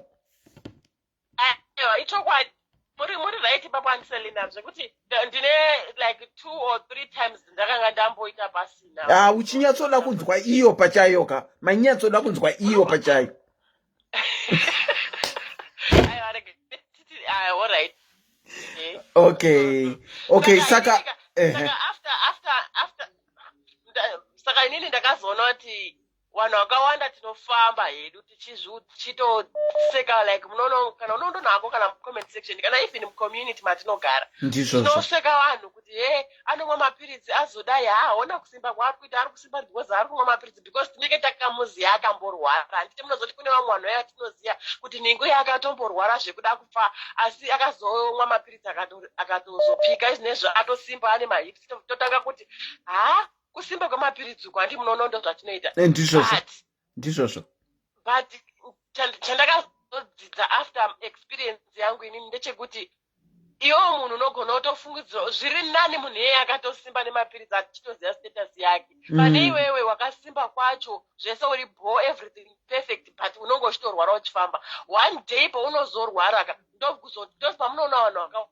Ndakadzidza zvakawanda kuti ndosaka tichiona vanhu vakawanda vachizongonzi hana kana umborwara mufunge anga ari zvakanaka but paakangorwara akabva afa. Ndizvozvo zvekuti munhu unonge uchirarama usingazivi status yako. Ndizvozvo that's true. Marevesa because inini kurwara kwandakaita ndakatorwara zvezvekuti ndakashaya kuti zvambobva nepi kunguva diki but ndakanga ndatonyatsa kutostrenika zvezvekutonyatsa kutorwara zvekuti pamwe dai ndisina kuenda kwadhokta nekuwana mushonga ekruzi unongori kana kuti kumusha kana kuti usina access yekuenda kwadhokta obviously munhu unotofa pakadai. Zvokwadi. Unotozofa une chirwere nenyaya yekuti uri positive but usingazivi because unonge uchijaja nemwiri wako iyo kuti ini handirwari inini ndiri right handina kumboonda handina kana kumbotachi ndingori munhu zvandingori nekuti hatina kumbotestwa. Obviously inini ndakasogumisira kutestwa kudhara ndakasotestwa ndofunga 2014 2015 ndobva ndakasopedzisira kutestwa until now izvozvo ndazotestwa. Saka inini dzidziso yangu yandinongopiwa zvangu kune vanhu vakawanda ndeyekuti zviri nani kuti ugarewo uchiziva status yako. Ndizvozvo. Ziya kuti ndakasimba handirwari handiti sei, but ziva nekuti waenda unoteswa, noti kungoziya nechete ndikujaja kuti ndakatsvukirira, fesi yangu yakanaka, ndikazora mafuta anonzwira, ndikageza ndiro. Vazhinji ndakatozoona kuti vazhinji vari kutorarama nechirwere but vasingazivi, because inini personal mukatonditarisa nditori munhu wekuti tichijaja nemaziso haumbofa wakafunga kuti mai awane chirwere. Ende ndakatokutarisa izvozvi kana muri papa ndakatokutarisa ipapa. Ndini chai nditori papa. Saka mungambota kana ndisina kukuudza hamungambozvifungiri. Kana hachisi chirwere chekuti asi haisi nyaya yekuti ndakanga ndichimwa mapiritsi kubva kudhara. Handiti nekuti tinozoti kana munhu anozoita right nekuti mapiritsi anokubooster, but inini ndasingamwi mapiritsi all along. Ndandisingatomwi, ndanga ndakangogara because ndaifunga kuti ndiri right. But after mapiritsi handisa ndatombone ndofunga nditori gabara ndaro ndirichi2 chairo, which means ndine 2 months chete. Saka pesa apa ndaingorarama hangu ndinacho chirwere, ndakatsvukira kudaro, but chirwere chiri mumwiri mangu. Saka chakazongosarudzawo kubuda paminete chakabuda, of which ndinotofunga hangu ndakagara kuti saka zvinoreva kuti dai chakabuda ndiri patime yekuti handikwanisi kuenda kwadhokta, handikwanisi kurapwa, handikwanisi chii chaizoitika. Chaidevelopa into AIDS chaiyo. Handiti maona manje. Saka inini ndozvo ndakaona kuti ndakatozodzidza kuti vanhu vakawanda vari kurarama nechirwere asi vasingazivi, nenyaya yekuti kwete kuti vari kutya unotestwa ba, kutofunga kuti handingamboiti chirwere bhosi ndiri strong. Munoziva isusu tiri vanhu vakakurirawo mamisha, my system yedu yakatosimba nechekare like naturally. Pamwe hamenonei kuti taidye tichikura, saka yakatongogara yakasimba. Saka zvekuti unobatira tuzvirwere ka zvagara is like haubati because wakasimba kare naturally, but pamwe pacho unogona utori nacho chirwere ichocho asi uchirarama nacho chitofamba usingazivi. Ndozvakaitika, ndakararama kwemakore ndisingazivi, because ipapo pekutanga pandakatomboblema munhu uyu ndakatoti ndiye handi, ndakazotomegotsikana kuti haasiriye. After ndazoudzwa CD4 count ndopandakazoziva kuti ai munhu uyu kauyu maaktira aita maybe uruzivawo nyaya dzake ikokoko, but kwakabva chandinacho hakusiri ikoko kwandiri fungo. Haiwa sorry, taura henyu. Ndandiri kuti maybe kana iye ainacho kuti munhu uya kutoti pamwe ndaitomujaja zvisiri izvo, pamwe munhu uya aitondipa counseling zvitobva pamwoyo pake iye asingatozivo kuti unacho. Inini ndakatomulebhula ndikati ati munhu aitoziva asi kuti anga asingadi kundiudza, of which ndakazoona kuti maybe pamwe haatozivi kuti pamwe ndini ndichatozomupa kuti ndini ndakatomupa, munoona. Ipapo we will never know, but kungoramba muchingomuencourage iye kuti aende anotestwa zvinenge zvakanaka. Aiwa, matauriro enyu amaita storika andirakidza kuti makanyatso accepta, pamakazviziva makanyatso accepta kuti ndozvabuda mudariro ende muri kumwa mapiritsi enyu. Rambai makadaro muchimwa mapiritsi enyu iwayo, musaregere weduwe, asi encourageiwo mumwe wenyu aende anotestwa. Ndokunge asina kutotestwa already asi haasi kuda kutaura zvake. Ndozvimwe zvandinoziva kuti anogona kunge akatestwa ake munhu asingadi kuda, because pamwe anga akaziya ini ndisandaziya handisimaona, saka pamwe aitotya zvitaura. Saka izvinezvi kuti achazonditi ndaiziya hazvichaiti, saka pamwe anoziya hake nechekare. Thank you. Sorry, taura henyu. Ndachida kuti ndakazvitambira hangu, and munoona kuti the funny part of it ndeyekuti ndakazvitambira pekutanga pandanga ndichangoziya chete ndisandaziya CD4 count, ndakanga ndazvitambira kutotambira, asi pandakazonzwa CD4 count yacho payanga iri ndakabva ndatanga kuti ndobva ndakazotanga kuita stress manje, ndakuziya kuti ndazoziya CD4 count. Pandakanga ndatanga kuziya kuti ndichifungidzira kuti ndichangoiwana ndanga nditori like ndatongozvitambira. Ndakazodzokera mashure pandakazoziya kuti chirwere ichi ndakagara nacho kubva kare, ndopa ndakatotora mashure kuti uchitanga uchiita stress nezvazvo, uchitanga kutorwadziwa mwoyo wangu, kutoita mazuva ndisingarari ndichitozvifunga kuti saka ini ndakararama nguva isei ndine chirwere. Saka zimunhu rakasiyara ndipa chirwere zvakatanga uchitondirwadza, but ndanga ndatadza kurwadziwa pekutanga. I don't know why, maybe nyaya yekuti ndakanga ndichifunga kuti ndiri right kwenguva yakareba, ndobva ndazongodiscover kuti handisi. saka tofa zvanti affecta but izvozvi zvangu zvinozvi zvandatoraiti ndakutongoteererawo kutongowerengawo nyaya dzevanhu vanomwa mapiritsi kubva kare and stuff ndichitongodzidza ndichidaro.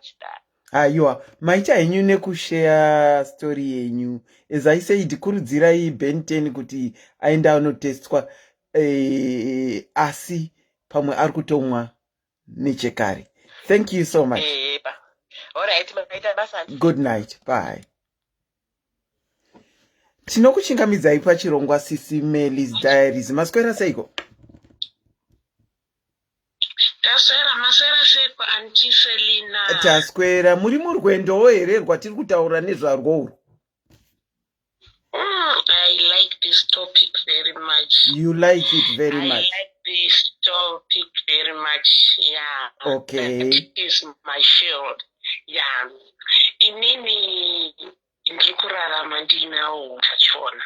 Okay. Ndichirarama ndinawo utachona, murume wangu akashaya 1997. Yes. Ashaya 1997 akarwara nechirwere chainzi pulmonary tuberculosis. Okay. Yes. So akatanga kurwara 1996 akazopa 97. Okay. Animaona manje. Yes, so I wasn't so sure, but those days you remember, anti munoziva kuti vanhu vaifa kazhinji vachiteedzana murume nemukadzi. Mazuva iwayo. Saka pakafa murume wangu ndaigara ndichingomubvunza before asati afa. Ndichiti iwe ndikuziona musikanzwa. Audaro wakaura nemumwe munhu akakuzadza here chiwei. Saka varume hambofa akabudirira chokwadi anongoramba achingoti andina. Well, it's fine. Rufu rwakazouya, it was 97, musi wa 30 January. Yes, and ndakanganisika semunhu airarama upenyu hwake nevanamwene vake. Ndaigara pamba panamwene ndichiuya kuSouth Africa ndichidzoka from 97. Saka ndakazowana mukana wekungoterekedza nimboenda kunonzi kuNew Start Center. Okay. Ndakangoita kabisa kungoterekedza nimbonocheka. Okay. Ndobva ndaenda kunocheka. That time mazuva evo vanhu vaitokomita suicide, vaifa, vaizviuraya. Vakanga vanziva nacho. Vanhu vaifa. Vanhu vazhinji kazhinji ukatoudzwa kuti une chirwere mazuva evo vanhu vazhinji vaitonyanya kutorwarisisa. Saka vaiedza by all means kuti vosheya kuti ukuudza sei. Ende kwangu kusati kwambone medication. Okay. And then 98 ndobva ndazoya kuno kuSouth Africa ndobva ndanotestwa futi ende mishonga matablets akanga asati avapo. Ndikaudzwa kuti handina, asi handina kuresta. Ndaingoudzwa kuti handina, ndakati ndo dzinonzi nema. Wozi zvaindirambira. There comes 97, 98, 99. Ndobva ndadzokera futi kuNew Start Center, ndobva ndadzokera pane Zita. Vakanditi zvahandina. Ndobva pazonzi pane medication yazo introduce asi iri kutanga kudi kupiwa vanhu. Kola makaisa pa loud here? No. Amuna. Okay. And this amena kana iri kuita sei? I think it's because here it's raining. Kuri kunaya kwamuri ikoko? It's windy because we are expecting rain in Cape Town. All right. Okay. All right. Yeah. Ante So ndakazoya kuno Cape Town ndobva ndazobatwa chirwere 2006. Ndakada kuda kufenda. Ndaida kufa.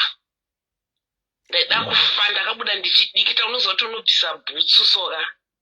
Pandakazviudzwa izvozvo ndakatanga kupiwa macotromoxazole aya aipiwa vanhu, maantibiotics aya anditanga kupiwa vanhu. But vachitaura vachiti niwo takutokutora ropa papa, takuto-withdraw your bloods. And then we send it to lab for 2 weeks. You are going to take this cotromoxazole. Airwadza mapiritsi wayo apo uri kuenda kubasa, apo uri kunzwa kuda kurara pamakumba ari kupisa. Saka ndaingofunga ndikati Mwari, ikozvino I'm going to die. I didn't accept it.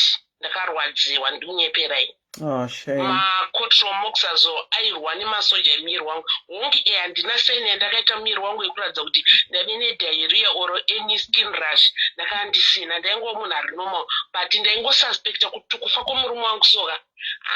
Zvakasina kundiitira clear off. Okay. Ndakangoziva ngoti no, something is behind it. Okay. Because especially my TB mazuva iwo zvaive related to. Ani mazviona manje. Zvaive related to immune system inenge very low, and then you end up you one TB. Inini wacho handambopera ndakabatwa TB, handapa ndakarwara mudumbu, handina pandakarwara musoro. Ndakangoya kuno kuCape Town ndakutoti ndakuyazoshandira mhuri yangu because ndine 3 boys. Ndakushandira vana vangu, vana vangu ndakavasiya kuZimbabwe kune ndine upenyu hwangu hwaive kumba. Vana vasara nemusikana webasa ndiri kuno kuCape Town. Ndikushanda bandakuti arikidze mboenda paklinika bandaenda kunotesta. Ndichitestwa kudaro bandaudzwa kuti izvoni I am HIV positive. Wow. I seen all those things. That was a death row. Yeah. To me, it was an impact to me. So the very day ndakazviziva munhu wandakatanga kuudza kuti ndiwane comfort zone. She was my best friend. I was very close to me. I was very, very close to me. Ndakamuudza ndikati, let me tell you, in life, we can tinogona kufamba tichida. Ndakutomuta senge ndikumuudza senge nyaya. Unozviziva here kuti inini I am HIV positive. Akaita kuda akadikitira akada kugara twikanzi muri kuti kudii, ndikati yes. Ndotone chirwere. Asi ndatanga mapirits. Ndikati zvikanzi saka na urikuita sei? Ndikati ndikupiwa mapirits, but mapirits acho ari kundirwadza.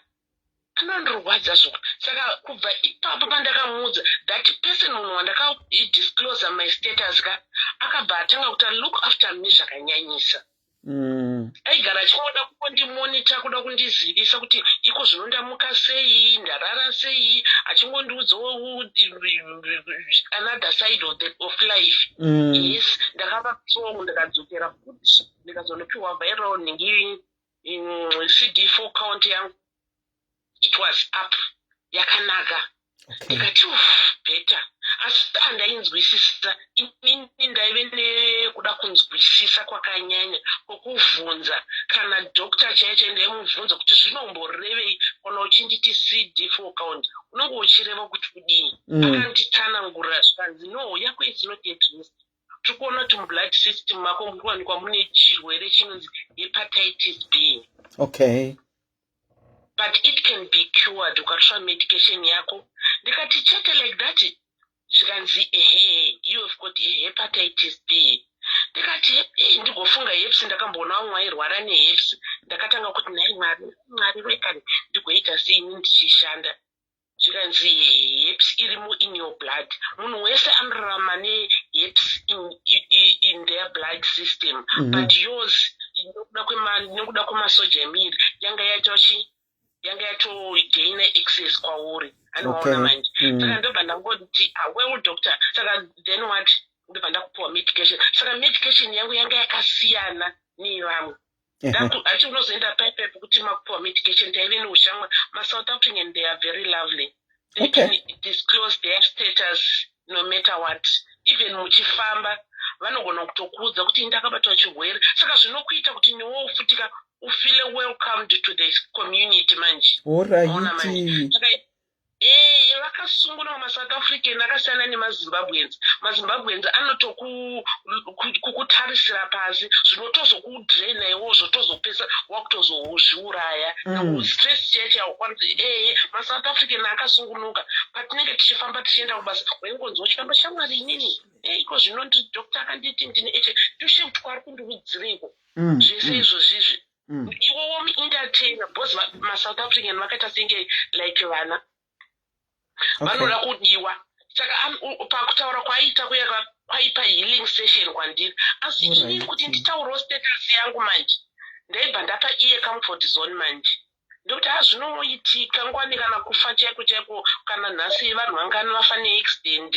Ndakutora ideas angu andaiudzwa kuclinic kuti kunyange munhu anogona kufa neaccident nhasi. Chaizvo. HIV. chaizvo.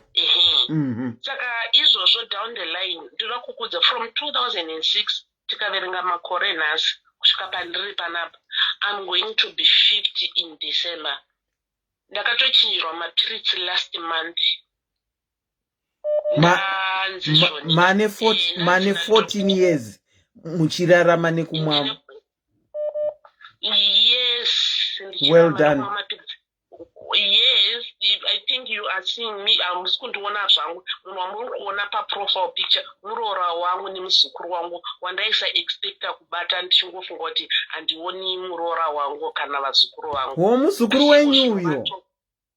Yes, uyo murora wangu. I love them so much. Tinozvikudza. Varora vangu andina kuvavanzira my family yangu ndakavaudza, vana vangu ndikavaudza, vana vangu vakomana vakandida, ameno zvavakangoita so vakauya vakandihaga vese vari 3 vakati mama, as long musiri kuva you must take your medication. Saka andinyari kuzviudza munhu wangu pane vanhu kuti ngozvotreya mapiritsi angu inguva yangu yemapiritsi ndipe mapiritsi angu. Saka manje zvinoita mapiritsi aya manje ka nekuda hameno zvaanongoita somusystem medu, ukatsamwiswa zvezveka unokasira kutsamwa zvimwe zvokuti ini handitodi I'm so fragile zvokuti handidi kutombotsamwiswa, zvinondikanganisa zvokuti especially muupenyu hwangu handidi munhu anondigumbura ndokasira kugumbuka zvokuti ndichingoona sototi people they are looking down upon me. Handimazviona manje.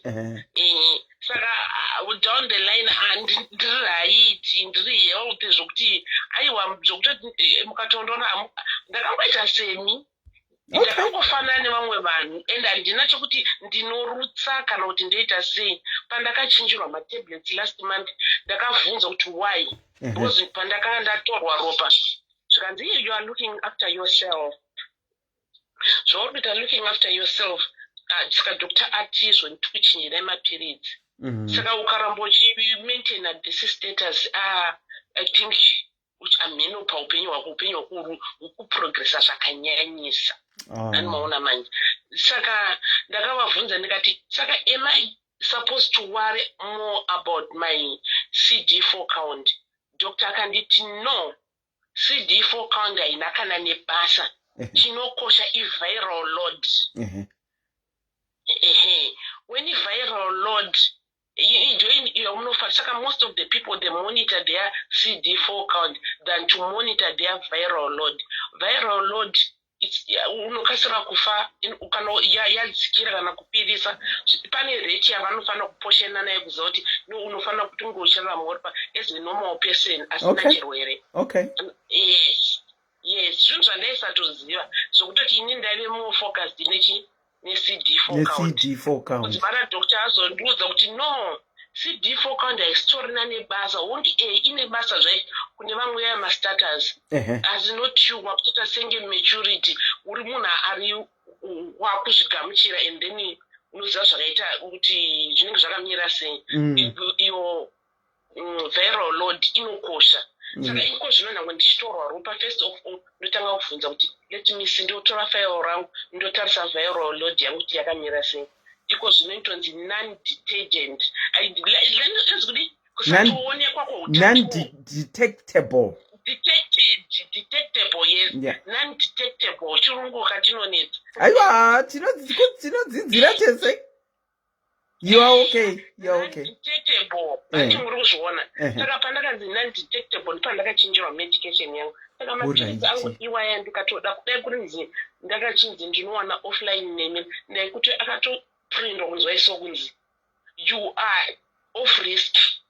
Okay. Akatonzi I am off risk. Okay. Pa HIV. Pa HIV. Handimazviona manje. Sorry, go on. Saka ndakanzi ndiri off. Okay. That's good news. Are different. One week, first week, ndichitanga kumwa mapiritsi waihongi haana kundirwadza, akangondipa kungoti adro sekuti idrug rinenge richipinda into my system. Yes. Rather different. Maona manje richitanga kusangana nemasoja emwiri wangu kuti richijairirana, angu handa ndajaira because ndomwa mapiritsi 1 a day. Alright. Saka aya vakatava manje hana timetable vakabva vanditi unogona kumamuka chero makuseni chero masikati chero nguvai amaimbomwa maimwa mangani ndaimwa usiku chete tonight ari mangani ndaimwa 1 oranga riri 1 still ndaimwa 1 at night alright vachitonditi wakutenda unovata possible unofanira kutotora 1 at night saka now iri randakazopiwa it's only 1 saka vakabva vandiudza kuti unomwa at any time during the day nakukada kuti uchimuka uchitodya breakfast paya unomwa handina mamwe mapirizi ndongofambira kunotora piritsi roro ri1 saka ndinopiwa 2 months supply saka iko zvino kuno kucape town takajoiniswa inonzi chiyo yatakapinda yokuti ukaenda kuclinic zvezvera uchinotora medication yako unoenda unopiwa maclubs tiri kumaclubs yes maclubs okuti haumiri kana mukiu kana kuenda kufamasi hauendi kana kufamasi kunotora medication yangu inobva kutiger bag iri well sealed ichitori nezita rangu netsamba yekwadokta iri still zvokuti harivhuru ndini ndinosvikorivhura mukati imomo uchanga manje kuona kuti zvakazonzi kudii hapana kana ivo vanenge vasingatozizve zvinongobva kutiger bag zvakadaro zvesealed saka ndinogara ndichiencouragea my other cousin sisters and my sister nemasiblings angu kuti endai mupote muchienda munyoteswa zvakazonoi ndakabuda pachena even baba namai vangu vakamboti yuwi asi ndakazwa kuti no mama this is nothing pane vamwe vanhu vari kufa kukensa chaiyo inokuuraya nandakensa ini zvachose kensa inouraya high blood pressure chaiyo iri kutouraya zvachose sugar diabetic chaiyo inouraya zvakandiita kuti ndive ndinopinda kuti ndifarire kustadha zvemedicine saka ndo industry ndiri kutoenda hangu kuchikoro ndichidzidza kuti nokuti ndoda kuti ndidzidze zvakawanda ndakadzidza zvakawanda ende ndinongoda kungokurudzira kune avo vamwe vese vari mucomment section kune vamwe vana vakazvarwa vainacho hakuna munhu akaapply kuda kuti anoda kuti aite HIV like today's world kana ukanga uinacho chirwere unogona kurarama for more than 20 years ende chisingaratidzi chisingashowi munhu achingomwa mapiritsi zvachose kunyange vana chavo vetoday's world vamwe vari kutokura ndakatozozviona kuno kucape town kusouth africa kuona kutoti kunotoone vamwe vana vari kuno vanozvarwa vainacho asi vachitosvika pakunokura 15 16 17 20 years zvinhu zvinoitika because iko kwataenda kutora mapirisi aisangana nevanhu vechikoro mwana yakachiwanira kupi unozoso unofila mwana so uchinzwa kuti daenda muhaga mwana iye kuti shuwa mwana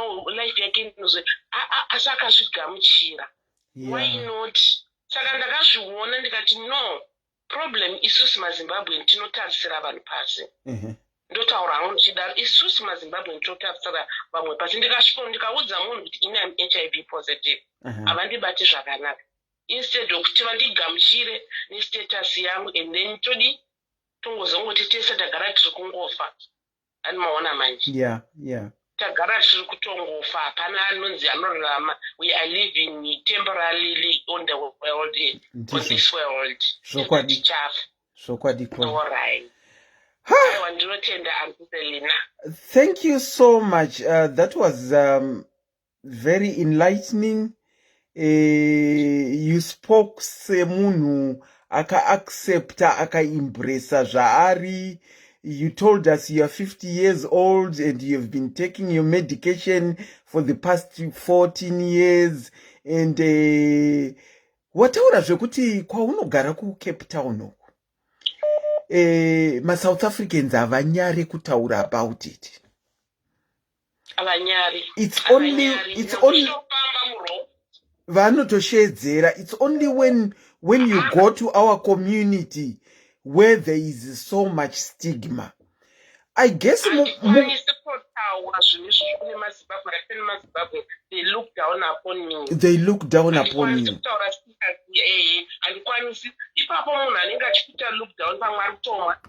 I said they look down upon me instead of giving me support. Animaona manje. Saka most of the time zvinhu zvinotadzika kudiscloseka kana ndosaka chirwere chochoka kumba kwedu vamwe vazhinji soka tingakwanisi kuti nyange ukasangana neboyfriend soka unokwanisa kumuudza kuti changwari am HIV positive. The moment yaanongoziva kuti you are HIV positive akutokuramba. Asingazivi kuti pamwe naiye pamwe ndianitori number 1 viral load yake haichatomboiti. Ndatokuudza I am protecting you. Saka andinyatsonzwisisa rudzi rwangu rudzi rwangu mazimbabwenzi rudzi rwangu but mabatiro avanoita vanhu vanenge vane chirwere ichi soka havavabate zvakanaka. I think kubvira patakatanga kuchitoitwa zvekunzi iwe mwira mukapu yako, iwe une plate yako, iwe une spoon yako, zvinenge zvati chinjei. Asi mukuramba tichitaura pano pashow ticharamba tichitaura nezvazvo, uye I would want to think ticharamba tichiita bring up people that share their stories. If we do it, chimwe chinhu chandakadzidza kamumwe munhu anogona kusaziva kuti ainacho because blood redu rakasiyana kaiko, immune system yedu yakasiyana. Unogona kutorarama uinacho but chisingabudi pablood rako handitika nokuda kweimmune system yako. Nokuti why ndiri kutaura kudaro?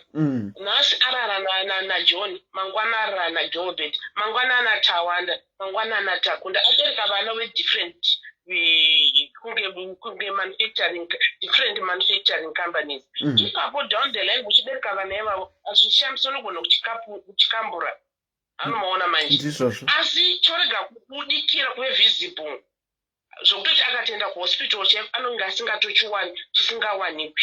Asi wozoti papaya achingorama ainacho like this collab kutaura izvezvizvi angachiti zvoni ndakazowana benten wangu chichichichi. Zvinhu zvinowanikwa muraramo especially vanhu vanenge vakadzi vari married anenge achikoti murume wangu because inzwai problem in it as a single mom. Kana ndikadanana nemunhu the first thing yandinoudza murume iyeye ndomuudza tipfeka condom. Handiti muri kuzviona anenge auya iboyfriend yangu pamwe nechida kunyaradza nyama yangu ndiri kuzvinzwa kuti iko zvino chikara chakandibata ndikuda boyfriend. Yes, ndogona kungotemptwa ndodanana nemunhu otomuudza kuti shamwari pfeka condom. But what about that mainhana vari kumba uko kana vacho havasi kuziva kuti vakuneni grace. Handimaona manje vakuenda kunani mai wavo. And most of the South African makagara kuno kune varume vedu vekumba kwedu vanogara masihlarisana ati mazvona ujolo vanoita stereko kuno Cape Town vanogara machi masihlarisane ndochi ichocho kuchaya mapoto. Okay. Oh, masihlarisane like kuti muZimbabwe nemuZimbabwe uya nemukadzi wake kumba uya akauya kuno pamwe murume wake ari kushandira kunana Joburg kana kuPretoria kana kuti anenge achigara neboyfriend. Ndakavaona ini kunoko mukadzi womunhu arumba ndakamuona achigara neboyfriend umba akafenda bvudzi ngaiziva murume wake. Animaona manje ini ndikatoona kutoti inini wachona ndisitorina murume wachona handitorina boyfriend yachona asi ane murume mumba asi murume akarushanda ashandira kunana Pretoria asi ari kuno Cape Town. Isusu tatine flat redu zvakaita sorry to take long. Akauya achida room to rent notaenda kushiya munhu kushiya naye room. Akauya neboyfriend yake apo muboyfriend yake ndevankongo mukongolese handimamuona manje akafenda kati no hazvina basa no ndakangoimpresa kuti atosiva bcause munhu yakadikitira kutoona kutoti munhu anogona kucollapse bcause akanga asingafungiri ndo patinogara. Anozviona manje. Asi mukadzi wemunhu anotova nemurume zvokutoti anotowana time kutoti ko zvino chamuenda kupi iye achienda kumurume wake. Saka apo pavari kumbogara neuyu akutoziva kuti haairume handiwangizwa vakutogara vachitorovana lula mukati momo zvinoti hapana protection iri kuitika. Kwabva Mr Congolese hapana nokuziva ntono elong journey. Handimaona manje newewo saka munosvosangana ipapapo panoitika inonzi impact. Saka munhu anikaiti haumboregedzi kuva nacho mararamiro atoday's world. Yeah, very Unotozoona true. kuti inini ndine chirwere ndikaziva ndakugona Kuzvichengetedza. Yeah, that's true. That's true. Yes, ndakugona kuzvichengetedza. Zvinhu zvokuti nyange mukandisira pono yakaita senyama yangu haisimuke. Why? Ndakazviudza kuti no, this is nothing. Yeah. This is nothing. Yeah, this is true. nothing. Yeah. Thank you so much for sharing. If we get to do my programs where people come and share, we will be educating each other kuti kutest kwakuri very important. Very, very important. But now today. Todzokera kumashure kuti protection iri very important. Kutest kwakuri very important. Kana wanzi mapiritsi kunwa mapiritsi kuri very important. Saka ndinodavira kuti vanhu vazvinzwa, and we will be certainly talking more about it. Thank you so much for gracing the platform and sharing your story. And also, like, to drink too much. You know, but some of other people want to get zinga oda kunopata manjera, but you know what zvinodhaka nditi mukuzvona. Kumwa mapiritsi uchinwa zvinodhaka manjera. Hazvishandi. Aiwa vanotokuudza kuno kwanotonyatsokukudza kuti imbomira kumbomwa doro, because once ukangomwa doro uchaneta ukapusangwani ipapo manje pakudhakwa paya manje aiwa lula inotorohwa manje kana kuzodidi unotozopepuka mangwana muchitoona kutoti wakatota kana kuti pamwe kutoita zviri extraordinary. Saka vatomukurudziri kuti amwe doro ukuku nokuti doro kuno kwanditaka chiparo. Uraiti. Saka zvimwe zvinhu izvozvo zvikutokurudzira kwanongozviona kuti iwo uri ndozvauri. Ndozvauri. Chirega kumwa zvedoro izvi handimaona mani. Uraiti. Chirega kumwa zvedoro. Umboita focus on your health. Ndizvozvo. Handimaona manje. Ndizvozvo. Even zvezvo zvekuva Daniel yokuti wazi paunotanga kumwa mapiritsi wayo aiwa nyama inotombokurwadza. Alright. Ichitonzwa kuda anotokuita kuti ude murume stereki.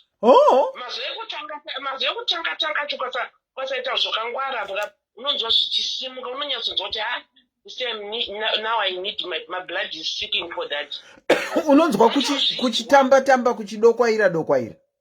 Aiwa kani kunotovava zvakatomera zvakanaka zvokutoti unotorwa nenyama iwe kutoirovedza zvakasimba.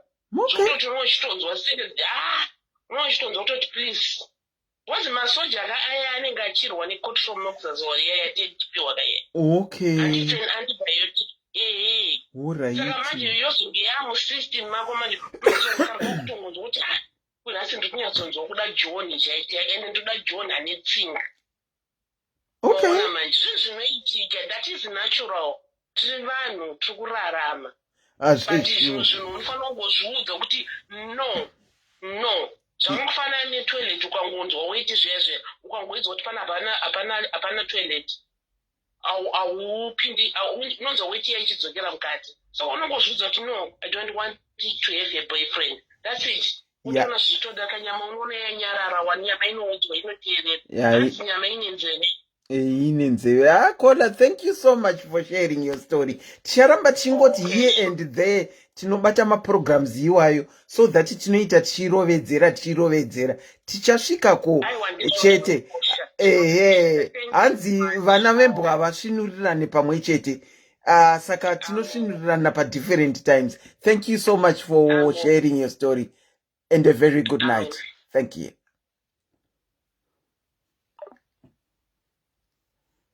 Wow, I think tiri kungozvinzwira zviri kutaurika apa. Let me call back this caller, but not via video because they were calling me in a video. I'll do a normal call. Hanzi ku Cape Town kwavanogara kune zvinenge zviri more acceptable kutaura nezvazvo. Kola tinokuchingamidzai pachirongwa HIV. Mune story yenyu here pertaining topic yedu yanhasi Kola? Ichokwadi tete maswera sei? Taswera kuti maswerawo kwamuri ikoko. Taswera. Taura yenyu, the floor is yours. All right, vaita basa. inini aive 2014 ndaitoshanda pahardware tichitojima masimendi chichipa muhardware mongoziya zvinotengeswa muhardware ndakazvisimbira zveshuwa. Okay. Asi ndaive neboyfriend yangu. tagara ndifunga ndakatoita 2 years ndinaye tisina kuroorana naye. Okay. Ndopaakazoti ngatitate zvekuti iwo uri kurenda somewhere wega ndichirendo somewhere ndega kuti adi kuti tingogara pamwe chete asi kuti zvekubvisa mari anga asina asi takangoorganiza kuti ngatingotange kugara pamwe chete atatowo baba namai. But ini manje handina kuziva kuti iye ari kudi ainwa mapiritsi anga akatestwa akabatwa HIV aitomwa mapiritsi ake ina handina kuzviziva. Tiri kugara pamwe chete tatowo baba namai paya. Ndakangodzwa kutanga kunzwa mudumbu, kuchaya, diarrhea, kupera simba, musoro kutema. Ndofunga like all madays waya amai vangu vanga vabva kumusha vandishanyira. Vaigara kune umwe muzukuru wangu. Kwaisaita kuti ndigare nawo nokuti ndandaita musikanzwa. Okay. Saka ndakabva ndatovadaidza ndikati hamene zvandirikunzwa. Inini chibva ndatokumbira pabasa ndichibva ndatoenda kumba kwemuzukuru wangu yakugara ikoko. Okay. Bhosi ndaisanzwa zvakanaka. Ndakafungoti maybe zvichapera mangwana ndotoenda kubasa ndione zvekutoita serious mwiri wese uri wiki. Hadzina kana pawa kana kudya chaiko kutadza kudya. Ndofunga ndakaita 4 days ndikati tichingoita zvongotengawo mapeinizi chichi but zvaisabatsira. Nekumwa zvedairia izvi masalt and sugar solution but hazvina kubatsira. Okay. Mai vakati iwe wakufanira kutoenda kuclinic. Ndikati zveshuwa kana neni ndinyatsozwa kuti beta kuenda kuclinic. Ndakaenda kuclinic chibva ndanopuhwa mishonga zvikanzi but unofanira kudzoka handina kutestwa that same day. Zvikanzi asi kana wakasununguka unofanira kudzoka tikutesti. Ndikati ndakasununguka but ndaitya uye ndichinyatsofunga kuti ndotestwa chirwere chacho chingabatwe papi nani kune munhu iye wandagara naye time yese iyi handinambozvifungira. Okay. Ndakanyatsoenda confidence kuti zvekubatwa chirwere hapana. Ndangoishinga ndikati ndidzokere ndinotestwa. Ndobva ndaperekedzwa nemuzukuru wangu yamba ndaenda. Madays wayo tinodzoka after 5 days kuzotora kumaresults paruwa rehab. Okay. After 5 days zveshuwa ndakaenda but hana yairova kuti zvichanomira sei but sezvo ndambotreatwa mudumbu muya nechidhairia zvazvanani. Alright. Ndainzwa kuti miri yangu haisi right but at least better. Okay. Ndakadzokera kunotora maresults ayo ndibva ndabatwa. Ndofunga ndakamhena kuti stress here. Mangwana ndakarara usiku ndakatorara pamubhedha so ndakangotanga kutoita kunge munhu anopenga ndichitaura mheno zvandaitaura handitombozviziva. Ndakatozotanga kuudzwa ndofunga ndakaita 1 week yese ndakutoita kupenga kurasika brain chairo ndichitoita kusungwa hanzi ndichitora mavheselina ndichinombora ndichizora mamwe ndichidya. Ndati kutoenda zvimeno kumaprofita ndakatomboendeswa kumaprofita. Vamwe ndozopedzisira ndatakurwa ndikaenda kwamagaya wewe. Kwamagaya. Vachitofunga kuti maybe ndezvechivanhu. Alright. Bozi mai vangu ndandisati ndavaudza kuti mai ndabatwa positive. Makore api amakazoendeswa kwamagaya ndo makore abuda aguma here?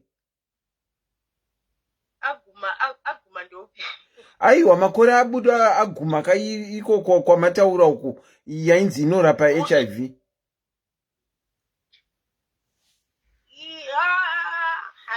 Makore api iwayo? 2015. 2015, okay. All right. Ndakatoendeswa ndichitorwara zvichitobatwa kusungwa chaiko netambo.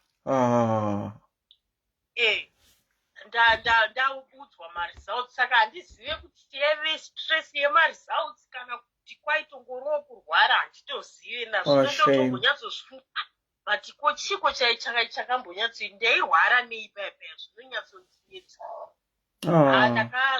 Ndakatora time unofunga haya almost 3 months ndisinganzwe mushe but ndaanani zvangu asi ndaisanzwa zvakanaka.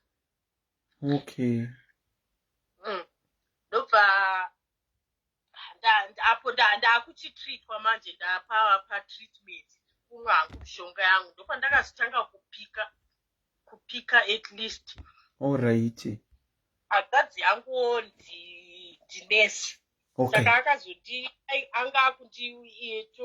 anga kundiigira shamwari dzake mafriends ake vakadzi vachindikapela vachindiita sei ndopa ndakatozotanga kunyatsa kuti zveshuwa chirwere chiriko ende ndofanira kuti tongorarama ndakadai. Murume uya manje kwakuzoti mubvunza ndazoudza amai vangu vakati kana ndotomubvunza chete amai vangu ndikati kurwadziwa kwokubereka vakarwadziwa zvisingaite ndobva vamubvunza munhu anga asina kuroora munhu asingazikanwa but akati kana ndotomubvunza kuti naye mwanangu ko mume wako ona zvaitika kwaari iwe une chaunoziva here zvikanzi inini hangu ndakateswa kudhara asi handinambofungira kuti zvingamuafekti nokuti iyewo hanzi anga akatestwa aitozviziva but kunwa kwacho anga asiri siriyasiwo nazvo nofunga aisanyatsozvibhilivha we saka akati handina ndakangoti maybe hazvingambomuafekta bhozi inini handitonyatsozvinzwisisawo kuti ishuwa here yakaitika kwandiri. Saka ndakarwara hadzangu dzakatodambuka kutodambuka chaiko kuenda handitozive zvandaiita zvacho zvakanyatsomira sei but ndakazoita hangu right but even now ndotombonyatsozvifunga kuti asi nini chii munhu anotopenga zviri izi kudaro usikana but iye zvino ndaaraiti zvangu tinomwa ndiri kuno kuSA but mushonga wangu ndinotoitawo kutumirwa ameno toti do corruption I think because toto manesi Zimbabwe hanzvadzi dzangu so kola mati muriko kuSA munhu zvinofamba sei? Ndinoto kana date rangu rakwana bhozi card rangu ndakarisiya ikoko ndaimbotorera kuno but ndakanyatsoona zvimwe zvacho zvavanoita nazvindambondiitira kola abva mukutaura anga achiti vari friendly tichiti anofunga zvinosiyana.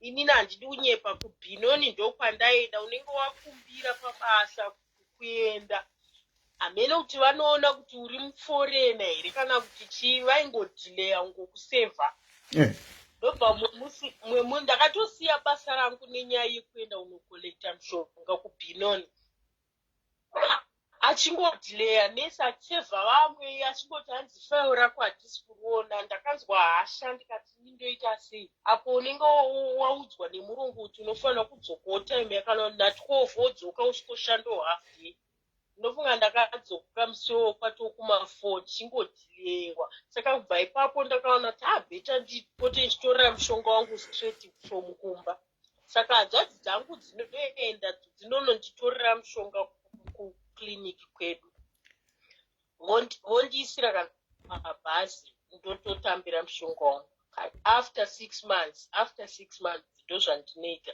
saka hamuna review hamufanirwa kuitwa review here review ndinozoita Christmas ndopandinoenda kunoita review ndoenda kureview munoita once a year right pamuva ndakarwara ndikadabuka ndikapora handisandamboita imwe problem futi ko zvino nhaikora kana muchitorerwa mapiritsi kumusha pabhazi akarasika zvofamba sei? Ameno kana zvikazoitika asi haasati amborasika. Haasati amborasika. Alright. Hai, tinotenda kuti muri kuita follow through nenhingirikini uyu neregimu yemunyu yematablets. Uye thank you so much. Asi boyfriend muchinayo here, muchiri mesa here? Kubva ipapo ndakarwara ndikazoenda kumba kumusha bhozi hanzvadzi yangu ndinesi kuri kumusha, saka akabva ati ngaamukunzei kuno, ndakabva ndaendeswa kumusha, iye ndobva asara kuruwa. Kubva ipapo handitomboziva kuti akazototakura zvinhu zvangu akamheno kwaakaenda nazvo handitozivi, but inini vanhu vakangonditi zvezvinhu siyana nazvo, iwewe kana wangorai uzongoona kuti waita move on neupenyu, zveuyu uchitongosiyana nazvo, nokuti pauchada futi kumuti umutsvage anokunyengetedza futi motanga zvinhu. Saka akaratidza kuti haano kana keya newe, bhozi kwakutombotakurwa uchienda kumusha, iye akabva atoti chansi kwakutotakura zvinhu kwakutoenda mheno, ndotongodzwa kuti akatororo hake mukadzi hamheno ikoko, kana kuti ari kupa handitozivi. Okay, ndiri kutoona vamwe vari kunyora kuti a lot based in South Africa get their tablets from Zim. Oh, okay. Yeah, zvinoenderano nesevhisi yevemuno macho. Kolawo ataura hake ati ukepa vanhu vanobatwa zvakanaka, but ina handidi kunyepa kubhinoni. Ndakatosiya basa nenyaya iyoyo yekuti ndaipota ndichikumbira kuenda kumushonga, ende unenge waenda sanhasi wobva kuti kana kuti dzoka futi, kana kuti after 4 days kublood test maona warovha nhasi kubasa futi after 4 days uchakumbira. Saka onyatsoona kuti zvaisabuda dzimara ndatosiya basa racho. Okay, yeah, I'm getting a lot of people that are confirming kuti mapiritsi avo ari kubva kuZimbabwe. Hai, ndinokutendai kola nekushare nyaya yenyu. Imimi rambai makapresa pamuri ipapo pemapiritsi. Mapiritsi haaregwi. Kusvikira zvanzi hai chakurapika. Ndo pamunorega. But thank you so much for coming and sharing your story. Thank you to Auntie. Okay, thank you. A very good night. Same to you. Bye. I'm going to take 1 or 2 more callers. And then I think toita mukana wekuti panhingirikire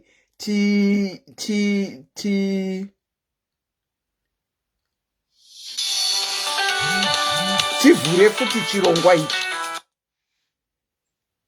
Kola tinokuchingamidzai paSIS MELLY's Diaries, madekwani yakanaka kwamuri. Tinofara kuti muchifarawo.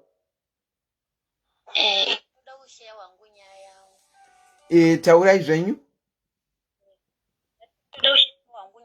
Nevamwe vari panapa vakateerera. Share yenyu vakateerera. Ndakazvarwa 1990 ndo pandakazvarwa. Okay. Saka ndazvarwawo grade 7 ndo pandakatanga kubuda EPS kumusana. Ndabuda EPS kumusana, inini waone udiki unenge usingazivi kuti chii, handiti. Grade 7 handina kuzokwanisa kuti ndiendere mberi nechikoro bosi. Ameno utiwo pamwe babangu wangu akashayika 2002. Saka ndakakura ndichingorerwa namama hanwase. Saka ino kuti ndizoti mama vangu vaiziva here kuti ndeve positive or what, handizoziye. Zvinoreva kuti muri kutotaura kuti makaberekwa nacho. Inini on my side panondinetsa ipapo kana kuti ndibvunze mai vangu kuti chirwere chindakaberekwa nacho here kana kuti ayo. Po chinondinetsa ndechoti inimba medu ndini first born. Handiti. But last born imba medu isinini iri negative. Handimazvona. Saka in another side zvinondinetsa kuti nyange kuti ndibvunze mama wangu pachizvangu zvinotondiremera kuti ndovabvunze chichi. Handiti mazvona. Okay. Saka rege nditaure nyaya yangu Then after grade 7 ndikangokura nchingorwara. Then ndakuma 18 years ndo pandikazodana nemwe mukomana wandakadana naye. Apa nditi handitoteswa. vatenda vatanoteswa ndobva ndabatwa positive but nasana kutomborara nemukomana nachiri virgin handina kana kese kuti ndakamborepwa kana kuti chii handitona ndovatasiyana nemukomana uyewe saka wandobvunzawo masisters angu ndaidza kuvabvunzawo vana vekwana mai guru kuti muri vahombe kwandiri pane nyaya here yamakambonzwa kuti nebi ndokuna ndakamborepwa kana ndakaita sei anonditi hapana chatakamboita sei chatakambonzwa. Then 2015 ndopandikazodana nemwe mukomana obva ndaitawo mwana but ndanoteswa futi pandabatwa ndiri positive but iye anga ari negative. Taishandisa condom ndobva ndazoona kuti life yacho ndosvika kupi chigarisana nemwana wevanhu apa life yangu ndinyatsozandika kuti handisi right vakomana. So 2015 iyo ndopandikazotanga kupinda pamushonga. Okay. Ndopandikaibva ndaita nhumbu fandaenda kuchipatara pandapiwa pamushonga. So from 2015 iyo svika nanhasi mishonga yangu ndiri kungonwa mune zvakanaka. Ikono zvangu makandiona hamumbofungidzire kuti ndiri munhu ari pamushonga. Handiti mazvona. Okay, ko mwana akamira sei? Mayo mwana ari negative because ndakapiwa mishonga yekumudzivirira everything. Tinotenda.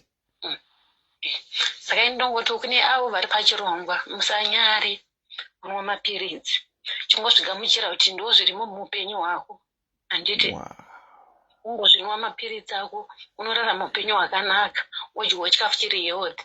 Saka ini ndongozvidza ndiko kuti ndakazvarwa ndinacho handiti. Saka ndingangozvigamuchira izvozvo ndongodyiwa chikafu changu chakanaka mapiritsi angu ndotora ikono zvangu ndogara kuno kuBotswana. Saka mazuva elockdown ayayi mapiritsi angu tauye kuno kuainetsa. Ndopandikazokwanisa kuendawo kune makiriniki ekunoku aiwa vanotiwo zvavo mune zvakanaka ndotoenda kumacheckups vachindicheka everything nongodwa wangu kutoenda naizvozvo kuti utano hwangu huri chii uri pakanaka. Wow, sorry ndine kola ndine urombo nekunzwa kuti makabarwa nacho. I'm so sorry to hear that. Zvinowanikwa mukurarama shuwa. Uye I'm happy to hear kuti muri kumwa mapiritsi enyu, muri kuwana mapiritsi enyu, muri kutestwa, no problems at all. Saka pana mama apa, is it your decision that you have just decided kungozvinyarara kubvunza kuti ndakambobvunza vamwana sisi vangu ndikati vandibvunzire kuna mama. Okay. Vakabvunza. Iyo vanongoti vakabvunza but iyo vanoti havazivewo kuti chii chakaitika.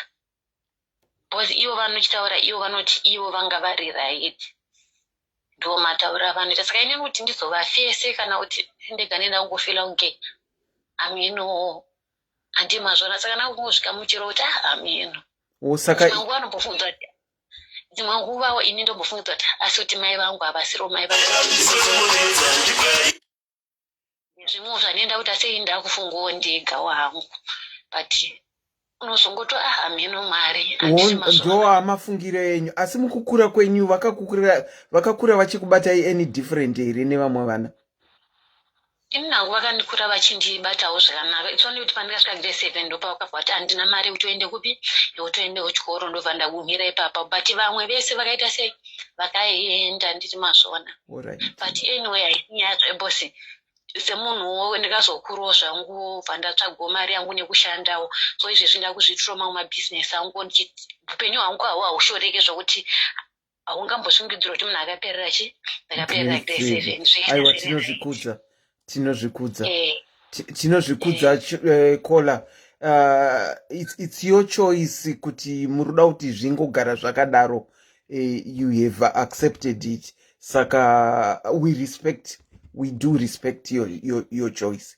But mutichengeterawo baby wenyu watinaye wamuinaye uyo wedwe. Akura sei mwana? Ikonozi arikutena 8. Arikutena 8. Aiwa, you are doing well. Look after that baby of ours. Anditi. And thank you so much for gracing our platform and sharing your story, which seems kuti tinongofungira mafungiro amataura kuti munenge makabarwa nacho, but zvisinei muri kuti muri kumwa mapiritsi enyu, you've accepted ndo zvazviri. Saka all the best kwamuri. Thank you so much, God. You're welcome. Very good night. Bye. Tatenda. Wow. So we get people like this daughter of ours who comes and shares kuti vanofungira kuti vakabarwa nacho. Asi kuti va approach mama zvinonetsa. Vakambotumira vakoma kuti vavabvunze. But mama seems to think otherwise kuti ivo vakamira zvakanaka. Saka pakadaro panonetsa kuti ukonfrante mubereki. But the good part with this young lady is she has accepted zviri mudariro. And vanomwa mapirisi.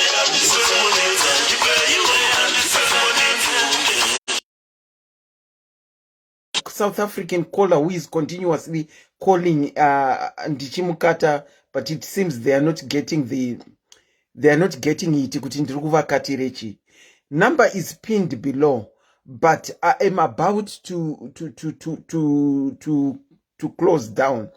Let me take this caller, this last caller, and then we will close down, but certainly open up again to speak pamsoro pe topic, because it seems there is a lot of people that need to share their story.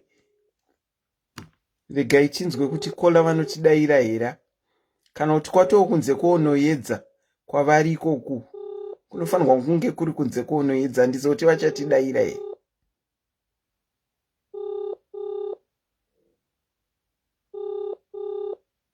Aiwa, iri kuti calling. Ndinodavira kuti vaakuzolenda kwavari ikoko kwakunze koonoedza, saka Boeing yavo yaakuzonolenda manje kuti vachimuka. Ndinokutendai nekuuya pachirongwa. I think I will have to switch off the phone, otherwise we'll get calls.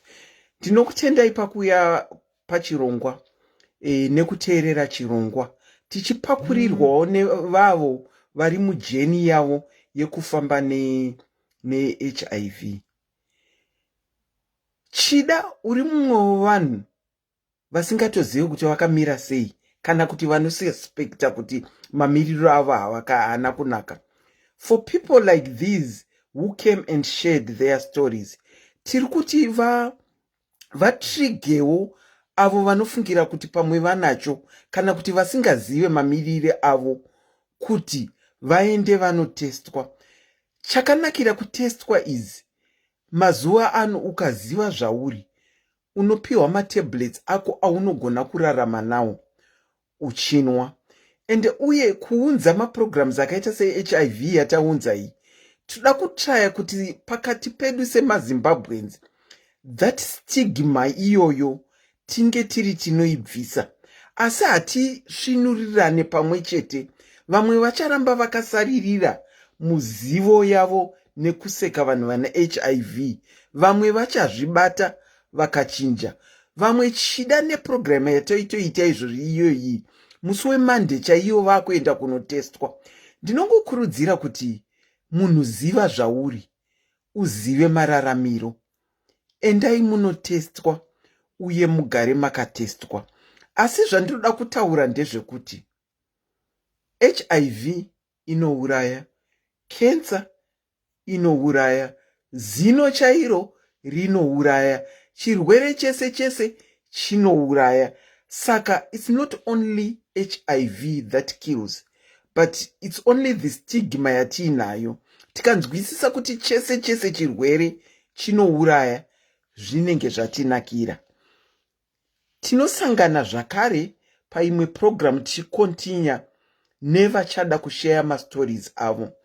But next time, ndinogara ndichingoshedzera varume, uyaiwo musheye nesu, tinzwewo zviri mumateritori menyu, uye kuti muri kuzvifambisa sei. Saka next program yatichaita, ndaikurudzirawo kuti vanhu vevarume, uyaiwo musheye paplatform, nerwendo rwenyu rwe-HIV, nekuti it's not only vakadzi vanacho nevarume vanacho. Saka tikanyara nezvatiri tinetenge tichitokokera rufu rwedu, nekuti mukunyara mukunotestwa nekutaura nezvazvo tiri kukokera rufu rwedu. Until next time on this platform, where we will be talking on the same topic, it's a very good night to you all. The name is Auntie Selina. I was your host and presenter tonight. I hope 1, 2, 3 people vabva vaine chavabata uye vasiri kuziva zvavari musi weMonday tinenge tiri kumaclinic. Till we meet again, it's a very good night to you and thank you.